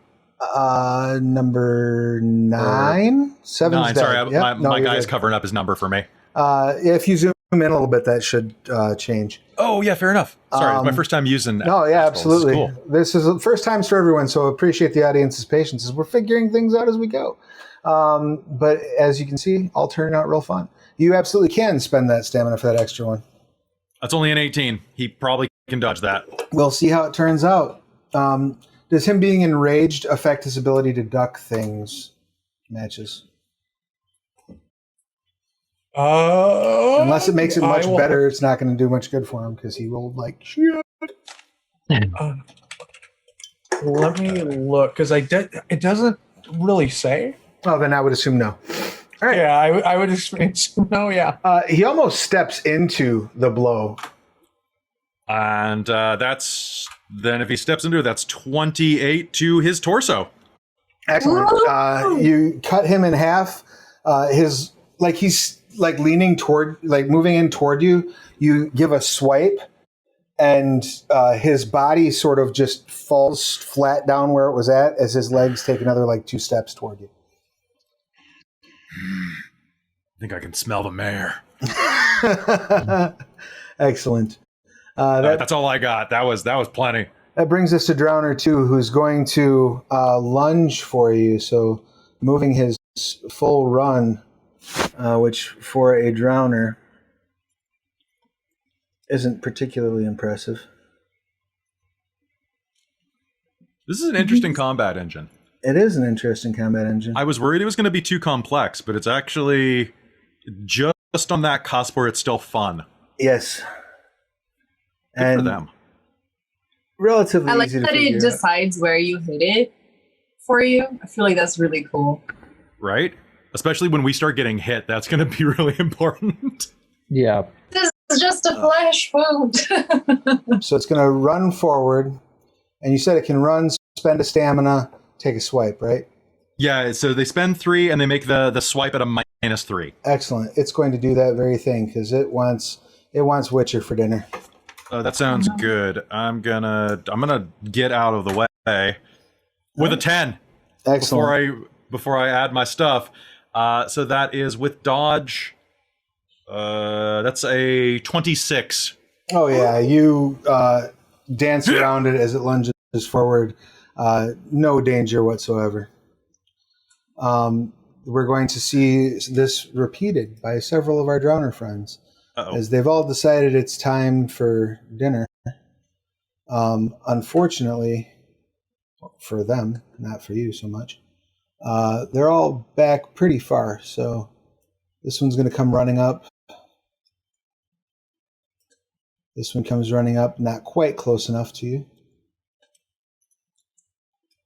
This one can get in and get a nibble, and this one can get in and get a nibble.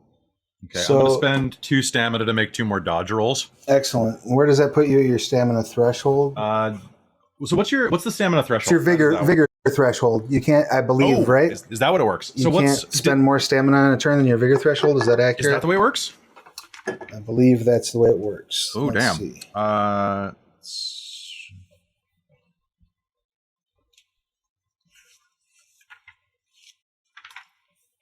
How do you get more vigor? It's an excellent question. Vigor, threshold, and stamina, The Alice. which shows how much magic you can Focuses. channel.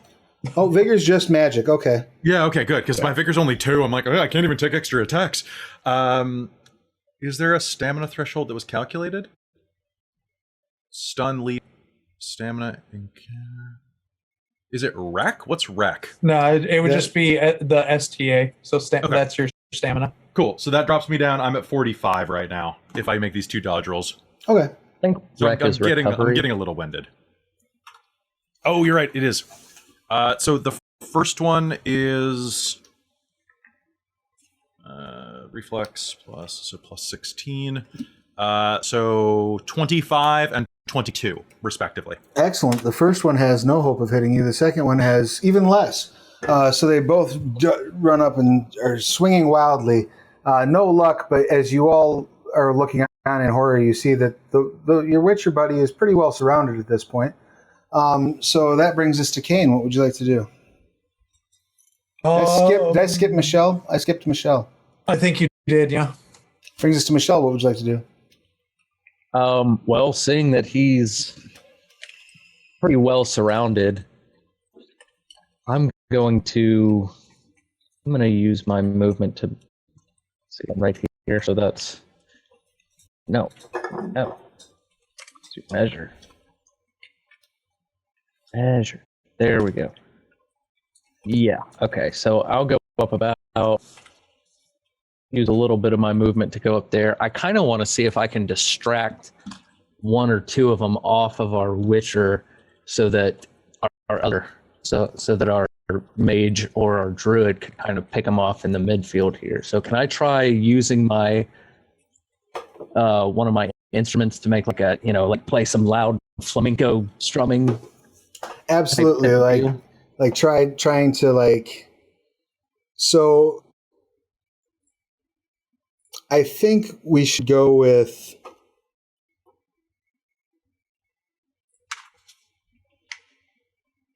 let's go with deceit, because this is kind of a bluff, right? Okay. So let's go with deceit. Can do. So that was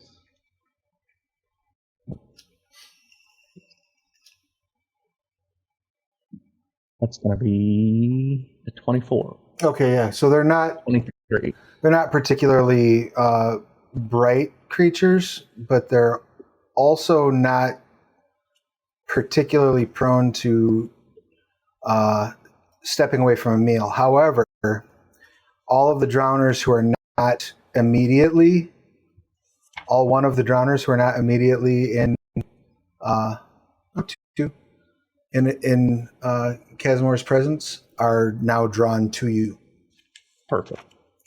And that brings us to Drowner 4, who I already resolved their action. Drowner 3, I already resolved their action because I skipped. So now that brings us to Caine. Okay. So now while you're doing that while you're preparing that ritual, does that mean you're just stuck preparing that ritual during these rounds? I'm looking at ritual casting right now. I don't think I am, but I might be. Hold on. So now spell casting, you can cast as many as you can fire off. Let's see. Ritual. I imagine it would be described under the skill, would be my guess.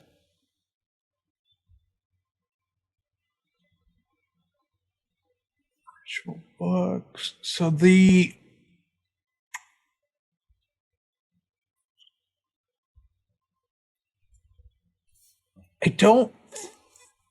I'm not sure. I don't see anything saying that you can't. All right, let's see. I'm just looking up in the skill descriptions right now because that's where I'm assuming Yeah, I'm it double would be. checking.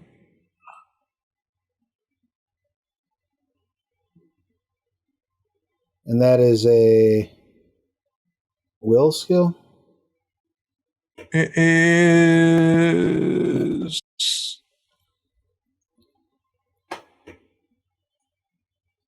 Okay, so under the skill it doesn't explain. Getting into magic now.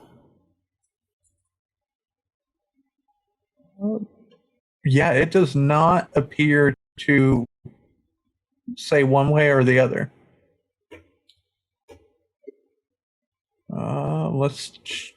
Okay, rituals require more focus and precision than the average spell incantation. Casting ritual requires specific components. Ritual significant time. Much like crafting, you must spend the amount of time listed for the ritual first.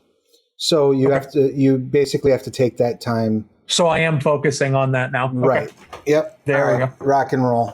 What page is that on? That is listed on page 168. 168. I was going the wrong direction. Yep, you're good. Perfect. Okay. So what we got 3 more rounds or 2 now? You have 3 more rounds of this. Yep. Okay. All right. So magic, and just for your edification, Era, if a spell has a target, you make a roll. If a spell has an area, you just point at the area and it goes off. And self things you don't need to worry about targeting because you can. Cool. All you have to do Perfect. is make a successful spellcasting roll. And so if you make a direct attack, you roll spellcasting. They have to roll their defense if they're defending. Area of effect spells, you make a spellcasting roll, and everybody has to make a save, basically. They all have to roll a defensive roll against your spellcasting target. Perfect. That's really good to know. And self stuff, you just have to make a spellcasting roll and not fumble, not roll a 1. Mm-hmm. All right. Drowner 5 is one that is actually drawn to you. So they're going to Michelle, I should say. So they're going to run up on you. They're going to spend that stamina, of which they have a little bit. And they are going to... They sure don't have much, though. They're going to spend enough that they can take a swipe. Okay. So since you just took a normal action, you can still defend. You can make a defense roll normally. So it'd be a dodge, unless you wanted to try to parry or something along those lines. I'll try to dodge it. What do I roll for that? It's your dodge, so that would be your dodge of 8, I think, plus your is that dex or reflex? Reflex? Whatever. Oh, yeah, I have nothing on that. Sweet. So I have reflex is 6, but I have nothing on dodge or escape, so it would just be roll a d10 plus 6. Yep. Okay. Not good. Not great. Nope. You do get a very close grope from this drowner.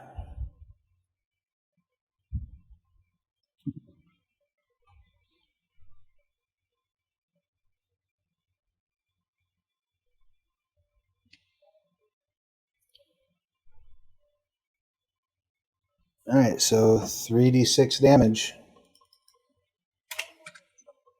You suffer 11. Okay. And what does like the stopping power of my armor or anything have to do with that? The stopping power reduces the damage value. Okay. Where did it hit me? We'll say it just was a mid-chest. I love hit Okay, locations, but I'm not going to do them for the enemies unless I'm really trying hard to kill you. Okay. I have a stopping power of 13. I don't know what that does. That means that you just don't take any armor. I just don't take any You don't damage? take any damage from that hit. Yep. Your Does it armor. reduce your armor when you take damage? Your armor took it. Let me see how armor works. So That's how it works in their cyberpunk game, so it wouldn't surprise me. armor has stopping power. Stopping power determines how much incoming damage it absorbs when an attack strikes you. When an attack strikes you, subtract the SP of your armor from the incoming damage. It's important to remember that armor is based on location, yada, yada, yada. I Actually, it doesn't look like it. do not see... Yeah. Excuse me.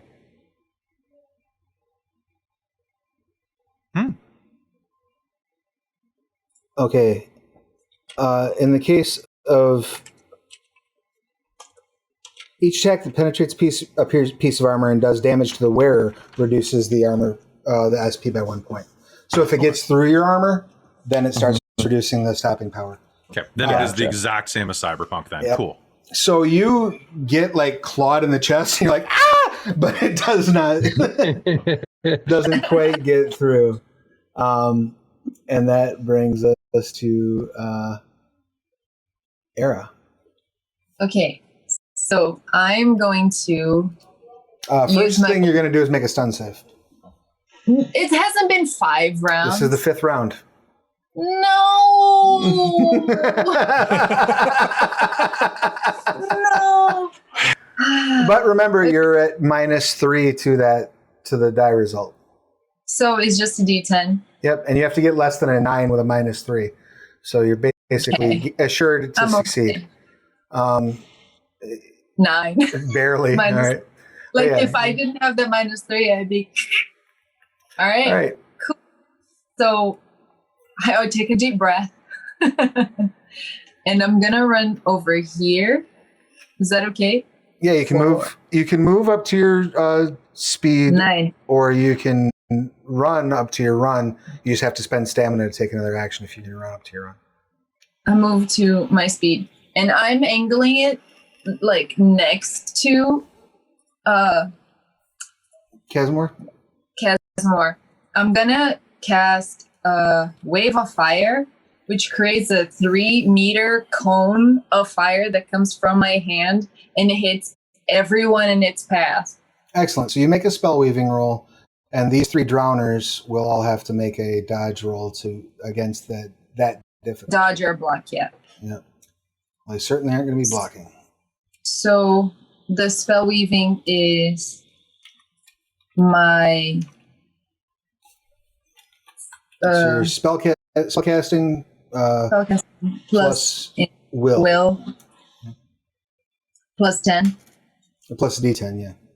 Yeah, okay, so Okay, so the first one fumbled their dodge, so that's funny.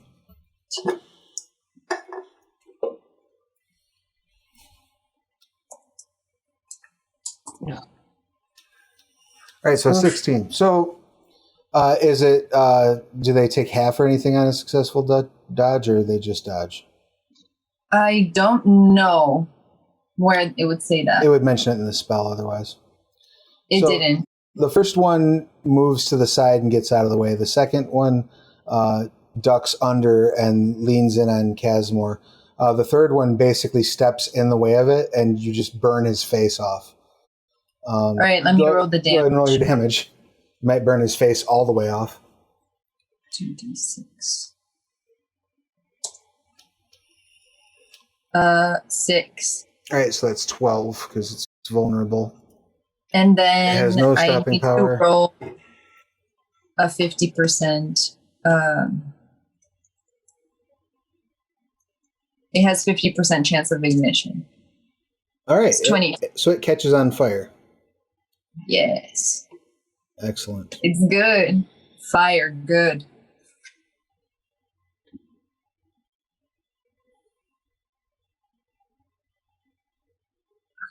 Oh, and you'll deal double damage actually because it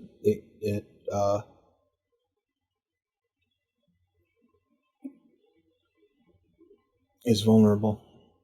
Sweet. And then we'll add another instance because it stepped into the fight. Awesome. And you beat its defense by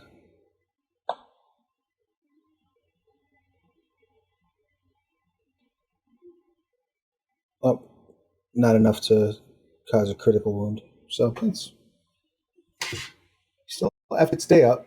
So It's still looking pretty crisp. It took 18 and it is on fire, but it is still up. Damn. We'll put a nice little status icon on it. Is there a status icon of fire? Of it, you are on fire? Yeah. There's a... I thought there was a little fire.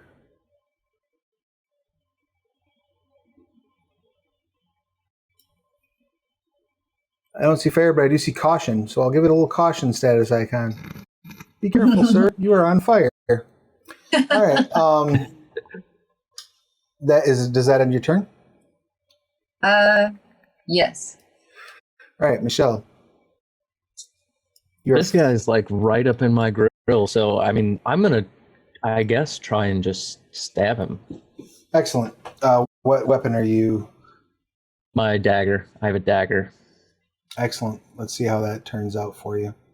Okay, so do I just roll a d10 D10 plus my small blades. Small blades Plus- and then dex, right? It's under reflex. Under reflex, okay. Okay, Yeah. and then it says weapon accuracy plus 0, so I'm assuming that doesn't add anything. But Correct. D10 plus, what is it?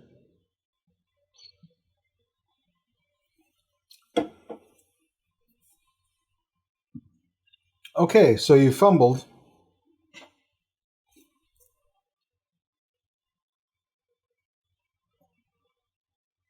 So I need you to roll another D10, please.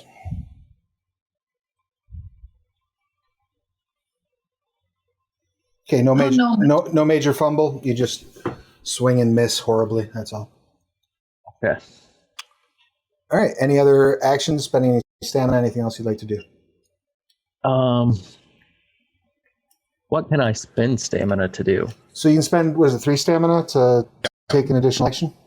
Yep, at a -3. Okay, so I'll spend, what is my stamina? 40? Okay, I'll spend a little bit of stamina to use my movement.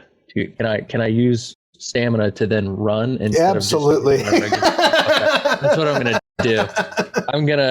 I miss and I'm just gonna be like, nope.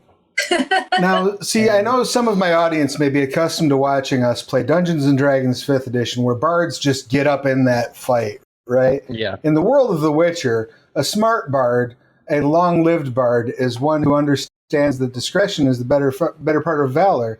All the time, as frequently as possible, run, Forest, run. Absolutely. So I'll go 10, 12, 14, 16, and 18. That's as far as I can go. Oh and my that's gosh. gonna end my turn. Are you vocalizing anything as you run away? I'm just screaming. I'm just like, fuck. Beautiful. That brings us to Drowner 4. This is the one that you tossed that fireball at, and they are very unhappy with you for doing so. So they're going to step up. They don't need to spend stamina to take that swipe because they're close enough. That's fair. So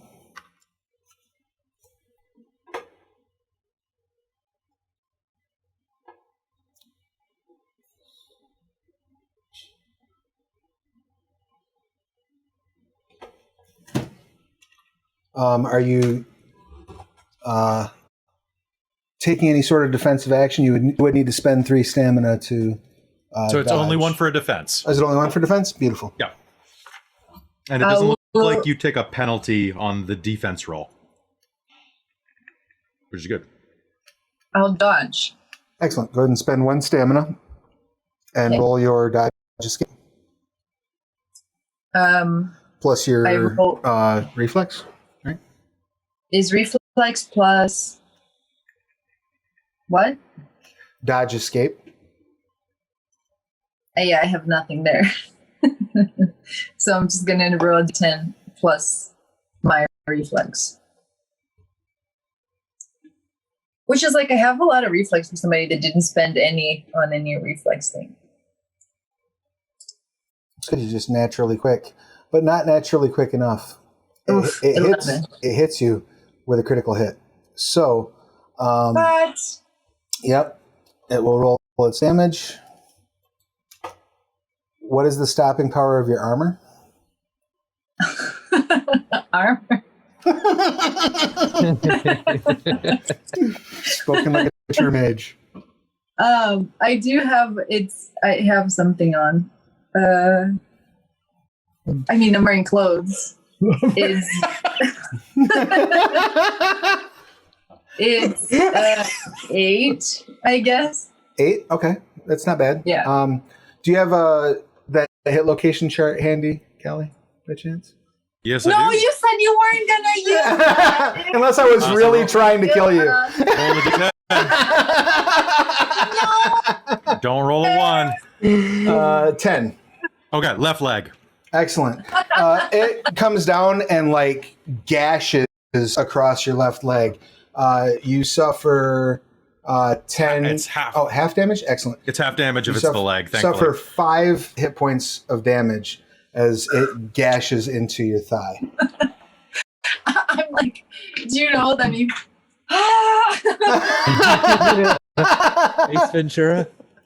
Yeah. Man. Beautiful. That brings us to Drowner 3, who's going to grant its undivided attention to Cazamor, who it clearly thinks is yummier, if not the greater threat.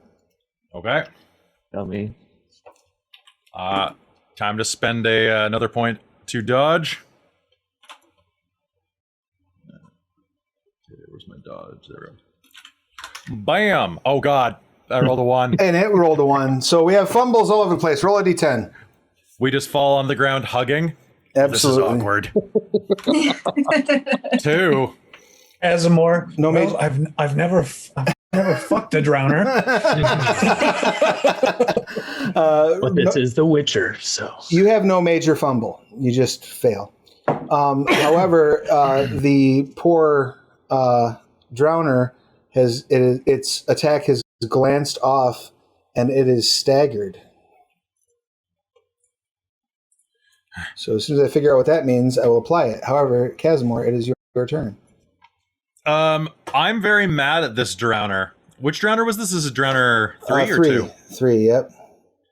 Okay, so I'm going to do something stupid.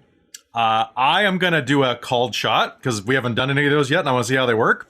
So I'm going to do a called shot to the head with a -6 penalty. Excellent. So that means that I'm just rolling a d10 plus 10. And I got a 10! Awesome. So you got a critical success on a called shot. And so that's triple damage. All right. So when you roll a natural 10, hey, we should be doing this all the time. You roll another d10 and you add it. Oh, God, really? Mm-hmm. To the damage or to the attack? To the attack. Okay, so that was a 28 to hit. Excellent. And you're going against its defense, which is -2, by the way. So, Holy shit. because the degree by which you beat, so it'll actually be a 17. The degree by which you beat it affects how much higher the damage is dealt. So what's the bonus? Really? Yeah. So what's the bonus of the headshot? ×3. Okay, excellent. So you would roll your damage. Okay, You I did. beat their defense by so 20 versus. So it looks like 3 bonus damage according to critical level? Right. So, well, no, it's not. The critical level is what that's what you generate for the critical table. Okay. So your total to hit after getting your bonuses all worked in was 28. 28, yeah. Right. So 28 minus 17. So you beat it by an 11. So that means it's a complex critical. So I need you to roll 2d6 on that. Okay. 8. All right. So that will give us broken ribs. So you've broken its ribs if it even lives through this, which it probably won't. It'll suffer. I attacked it from the head and broke its ribs. That is great. Right. So you bring the sword down so hard that, like, the way I'm imagining it is it like compresses the neck and like ribs like shatter out the side of this thing. Oh. Holy shit. And you're hitting it. So with your modifiers, what's the damage come out to? So with the modifiers, do I add any additional damage? You had 5 bonus damage from the critical. Okay, so hold on. 27 plus 5 times 3, 96 points of damage. All right. So you come down on this sucker with your silver sword. You're just like, "Argh!" And you hit it on the head. Now, it does split the head. That's true. That does happen. But the force of the blow is so great that the ribs blow out the side of this drowner and fly like 5 feet in every direction. Oh, that's cool. I just picture hearing finish him. You throw in your little combo real quick. That Drowner, who, by the way, had like 5 hit points left when you hit him. Oh God.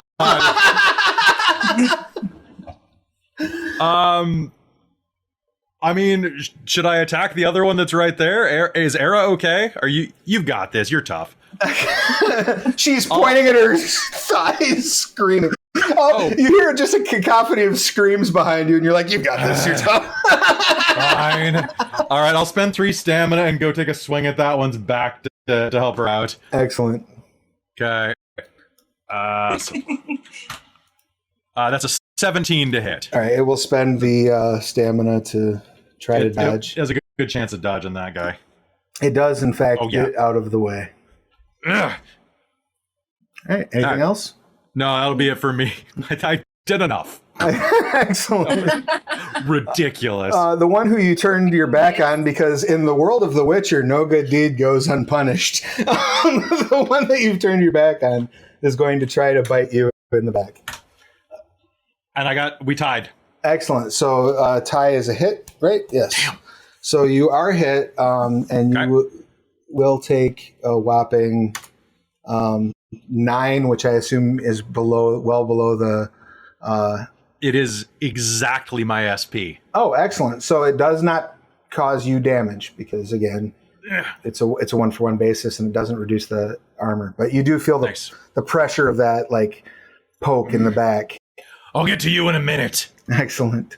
And that brings us to Drowner 1, who is going to lunge forward, probably making his way for the loudest, which we'll say is the Bard. Bard's got good lungs. So it comes running up and spends the extra stamina so it can take a single swipe at you. So that's 3 stamina. It's down. Would you like to spend 1 stamina to make a defensive roll? I will. All right, excellent. Let's see. That is a...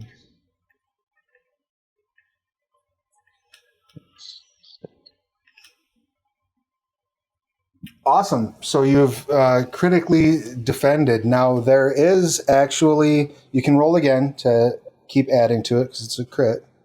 Okay. What do I roll? Just another D10. And if that comes up a 10, keep adding it to the total. Okay. So your total was 19. And you needed to get a 16. So that's 3 over. So it's nothing. It's just a basic critical. Okay. So it doesn't do anything particularly special. You do just get out the way. Okay. That's good enough. All right.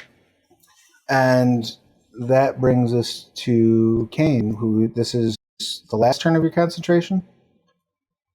If I'm not mistaken? I believe so, yes. All right. And I almost forgot Drowner 4 was on fire, so should take... Or no, the one that was on fire got killed. Right. So they're dead. All right. So your effect takes effect at the end of the turn, Caine. What does that provide everyone? They gain an additional 6 points of vigor. So to their vigor threshold. So if you had 2, you now have 8. Right, and that's how much you can spend on magical effects without risking harming yourself. Correct. So I now that I think about what that does for this system, realize how ridiculous that ritual is. That's why I have a +1 amulet that allows me to cast the fucking thing. Holy crap. Yeah, so now you can blow over a brick tower with your Ard.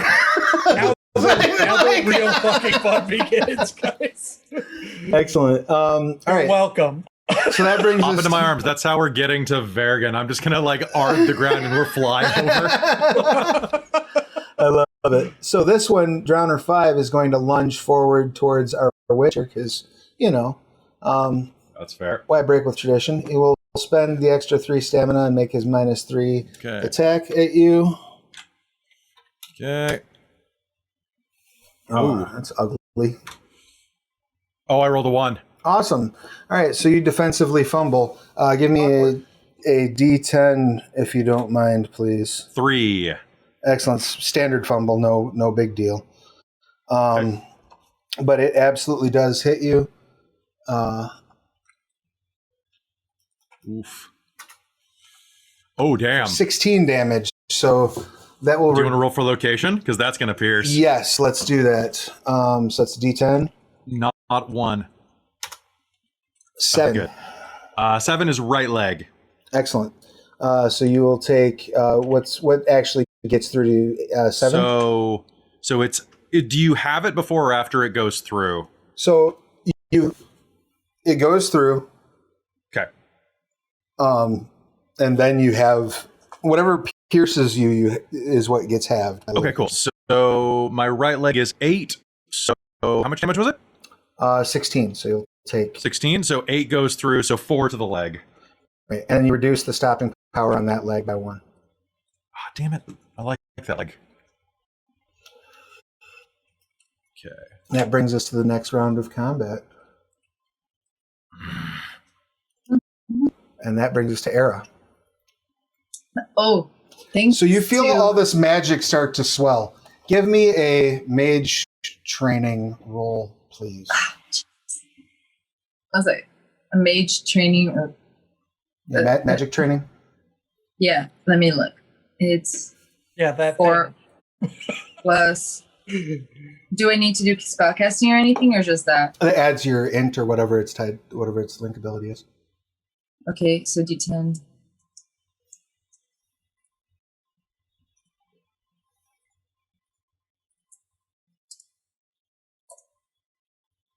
Roll. 22. Roll the 10 again. Because you critted on that. 6. 28. All right, so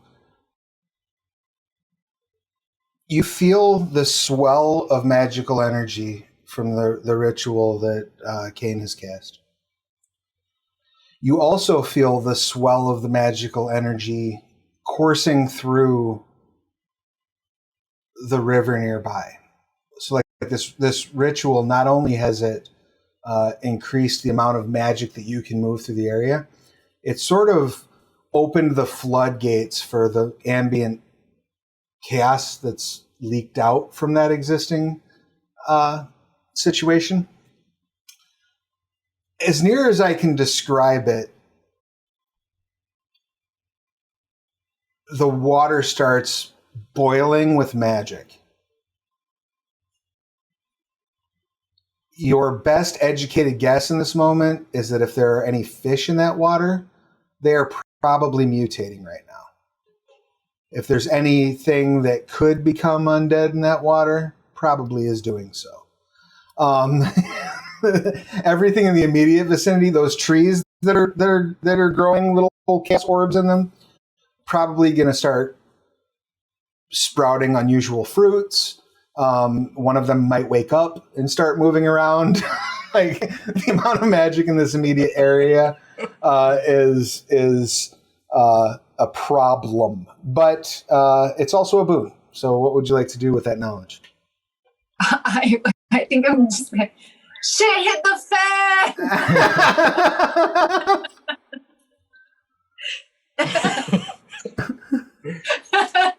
I'm just like looking around. Fuck. And since now I have ridiculous amounts of vigor, I'm going to cast 2 fireballs. Excellent. Who would you like to give those to? The one drowner. This 5. Is he alive? Excuse me. So the ones that are currently alive are 4, 2, and 5. The rest are all deed. 1 at 5 and 1 at this one here. The one's right in front of you? Or The one that's near. There's the one in front of me alive? Oh, yeah. The one's right in your face is absolutely alive. Yeah, so one in front of... Yeah, so one into that guy and one into the one in front of Cazamor. Okay, excellent. All right, so I need to roll. Yep. You do still need to spend the stamina and make the -3 for the second one. But you absolutely do. Yeah. So it'll be 10 stamina that I spent. Yep. How much do you have left?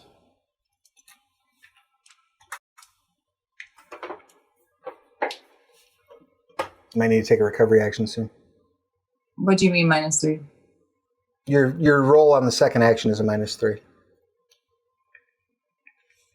Oh, cool. So you roll twice, and the second one gets a -3 penalty. Okay, so I roll to hit, right? Yep. So it's the D10 plus your spell casting plus your will or wisdom or will. Will, yeah. So D10 plus 15. And then the other one. Ooh, critical. Keep rolling. What? Critical fail.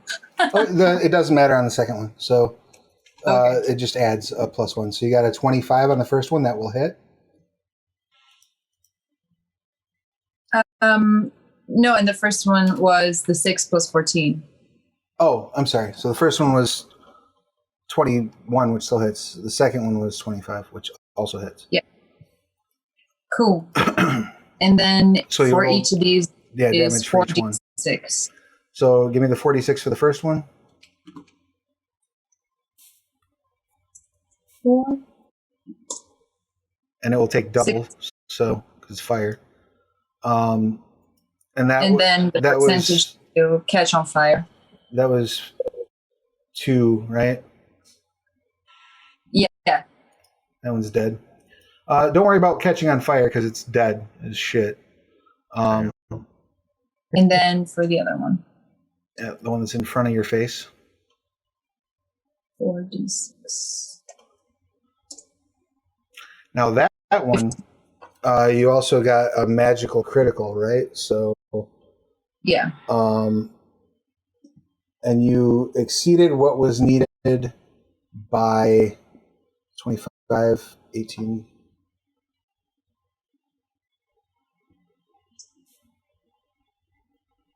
A lot. Yeah. Oh. I'm doing the thing Akroma did to Viseron.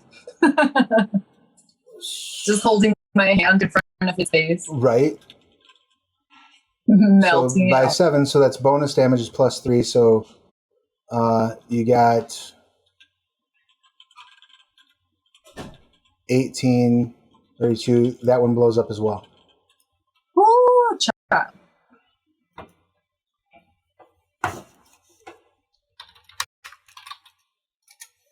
All right. So I show 2 left alive. Sound right? Excellent. Anything else, Era? And how much stamina do you have left at this point? I have still like 20 some. Dope. All right. Michelle, it is your action. The drowner that was chasing you, that you're like, just blows, like, goes up like a bonfire. As you notice, once this increased magic is in the area, when she starts letting spells off, like her eyes start glowing and like her hair is like blowing upward in the wind and like the air cracks when she lets the fireball go. By the way, there's no way in hell that the people in the tavern aren't noticing this. Like they're looking like they're absolutely looking out windows like that bitch is throwing fireballs. He's just a witcher. Don't worry about it. I'm just really good with Igni.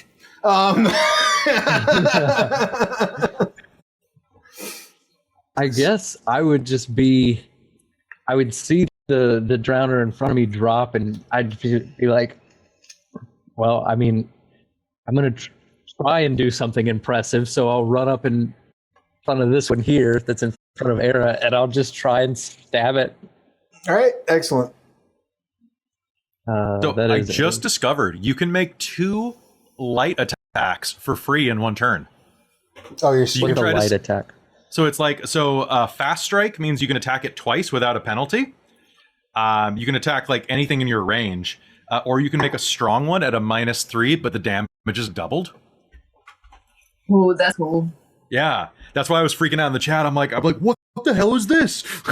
This is great. So is that in addition to or in place of your regular action? That is, so you choose when you attack, you can choose one of those 2, Okay. which means that in theory, you can spend stamina to get like 4 attacks in a round if they're all like kind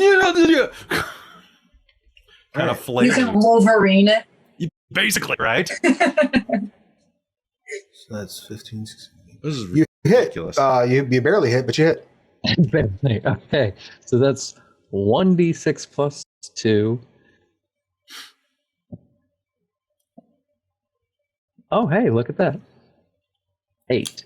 Keep it. Oh no, it's just on. Is it on damage too? I think it's just on the D10s. Okay. Yep. Okay, so 8. And you didn't crit. You didn't get like a critical result, so it just takes the 8. But it has no armor, so it just eats 8. You stab it, and it snarls at you. Looks like it's more angry than it is inconvenienced. Anything else you'd like to do? No, I think I'll stay right. I'm going to take a step back. I didn't use all my movement, so I'll. So if you attacked like with like your fast strike, you could get a second attack in before you back up.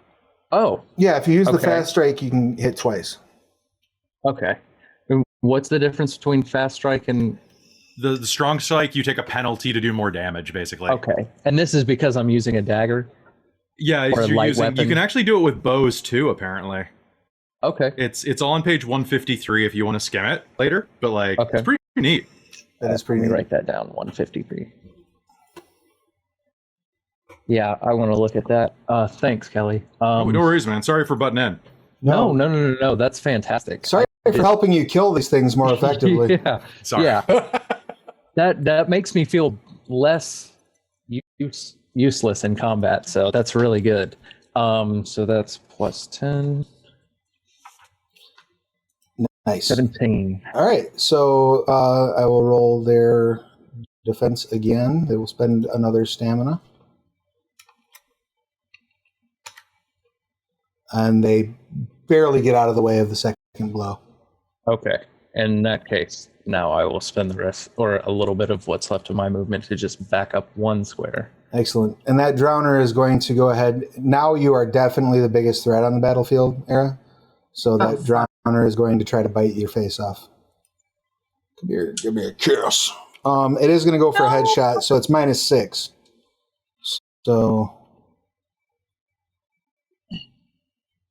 So I roll reflex plus 10. yeah, you can spend 1 point of stamina to roll your reflex plus a d10.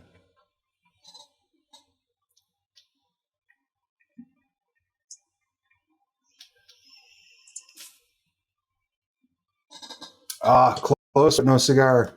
Got you in the face. So Not the face. please tell me what the called shot to a face does when it hits.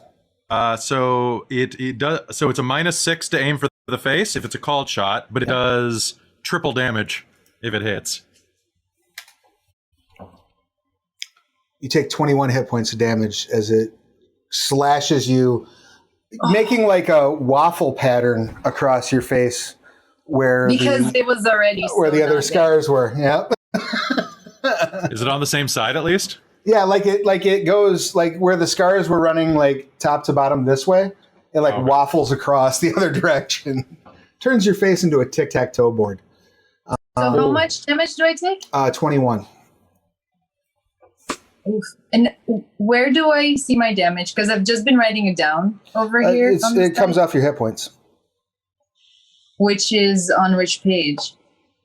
On the Should first be, page of your like, sheet. Yeah, like stun, run, leap, HP, stamina. Hang on. I think you have, if your stamina's 45, I think your hit points are also 45. I think that they're the same or close to the same. Yeah, Yeah, it HP should and be stamina. accurate. Okay. Yep. So it's 45. I'm like at -5 from before, -21. I'm at like 18. Okay, that's okay.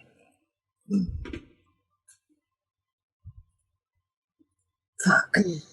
Oh no, not the face. I just got used to these scars. All right, and so that is the end of that Drowner's turn. That brings us to Cazamor. Okay, so yeah, I'm gonna offer some assistance. So now that I know that I can become a Cuisinart, Yes. let's go ahead and do this. Boop, boop. Oh, actually, don't add them together, Kelly. That'd be dumb.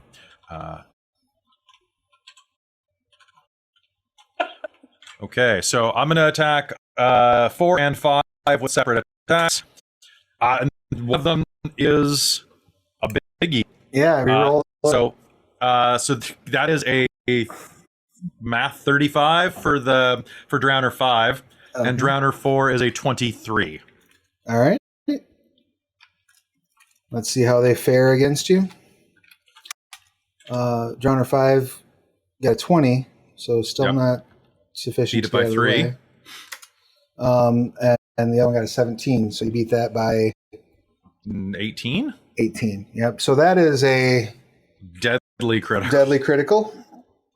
Okay, Fatality. let's find out where I hit them. Okay, both of them got hit in the left limb. Excellent. I think I followed through on the second one though. And yeah, roll 2d6 for the deadly critical table. Okay. So 9.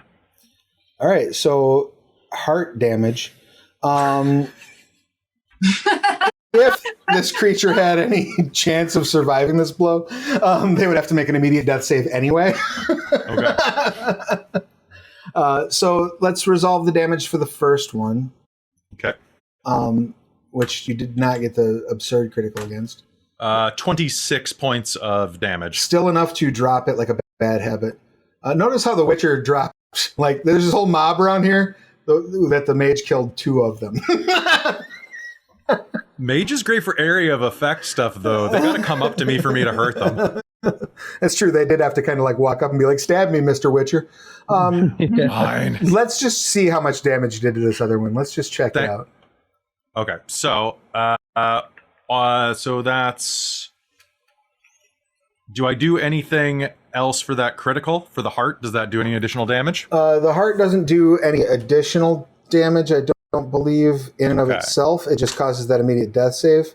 It takes. Oh, sorry. Go ahead. Oh, just because it's a deadly critical, there's a bonus damage value on the deadly critical table. Yeah, plus 10. I'm looking at that guy. So the total is 35, which is halved to the arm, I guess. Right, but then doubled because you're using your silver sword that's covered in necrophage oil, which also does what else to the damage? I've added that into the damage. Okay. As an additional plus 5. All right. So I think it's in trouble no matter what. Yeah. You slice that one, and you go through the left arm. Is that correct? Yep. It was left limb. So as you're coming across, you cut through the left arm, and you look down, Era, and you see off the force of this Witcher's blow, as it hits the arm shatters. The chest cavity rips open, and this creature's heart gets like knocked forward and like bounces off your right shoulder. Oh, Sorry. As it falls dead. Do I have to roll stun? Normally I would say yes, because this is a stressful situation. Yeah, go ahead and make a stun save. Let's see how that. Let's have you make that last stun save. In fact, we're going to negate the penalty because that was pretty gross. So just roll a d10. You're going to need to get a 9 or lower. 9. So you hold it together barely, but you're like, oh my god, oh my god. Oh my god. The waters are clear. You feel the magic that swelled ebb. And that's where we'll wrap things up for this week. So, any questions, comments, complaints, or concerns about this session? No, that was great. Awesome. Oh shit. I'm glad you had fun. Thank you so much for your help in sorting out the combat stuff. Once again, we're all learning the system. A couple of us are learning new software, and we're trying a new approach with the Twitch stream. So hopefully that helped tech-wise. I see we're not getting a lot of frame drops, but I do see a lot of slow frames. I'm not sure what that means. You're going to have to Google that and figure it out. But the bright side is we had a good time. We learned some stuff. Hopefully you enjoyed watching. I would like to once again thank our Talsorian for helping us out getting the stream off the ground. I do want to remind everyone, please come back, watch next week. We're going to be running this 3 or 4 sessions. On the last session, we will be giving away a PDF copy of the Witcher core book. So again, thank you for bearing with us as we learn the system. We want to make sure we're representing it appropriately so that you will head over to your local game store or drive-thru RPG and pick up a copy. And definitely check the game out because it's a lot of fun. I'm going to give everybody just a moment to go ahead and tell people who you are, what you do, where we can find you, who you've been playing, and both your pronouns and their pronouns. And then we will hit the road. So let's start things off with our humanoid Cuisinart.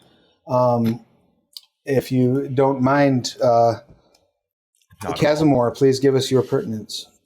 Sorry, I made his name difficult for you there. No, it's fine. It's that I have a hard time with names. It's not that the name's hard. I do too. I feel you there. So hey everybody, I'm Kelly. I am the host and storyteller over at Dork Tales. You can find me on Twitch, on YouTube, and on podcast. And if you're free tonight, in about 4 hours, we're streaming Candlekeep Mysteries tonight. But we stream about 5 to 7 nights a week, depending on the week.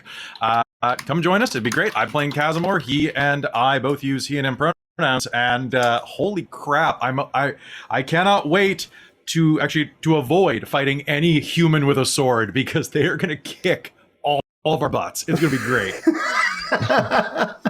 Oh, this is deadly as hell. Looking forward to it. Going to be a lot of fun. Next up, we have Caine. Please give us all of your pertinence.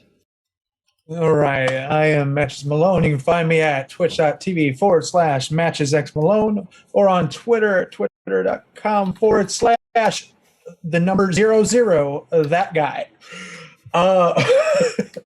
I play a lot of GTA roleplay and Red Dead Redemption roleplay. Also do a lot of Destiny 2 streaming when I'm not doing that. Played Caine of Korvir, our Elven priest that buffed the ever-loving hell out of everything in the area tonight. That's not going to have negative repercussions at all. That's going to turn out just fine. Let's hope not. Wink. But yeah, his pronouns are not they them. They're he him. And yeah, this has been fun. I enjoy this. Awesome, rock and roll. And next up, Era, please give us your pertinence. Hi guys, my name is Malone, she, her. I'm playing Era, who's also she, her. And I'm going to have to learn some healing spells or something because this face is damaged. Terribly. And my leg, and I was like, I probably should learn to stay further back from combat. Jesus. In real life, I'm an illustrator. I do art for fun and money. And I play Extreme Drawings with Travis here on Twitch on this channel on Wednesday nights at 8:30 CDT.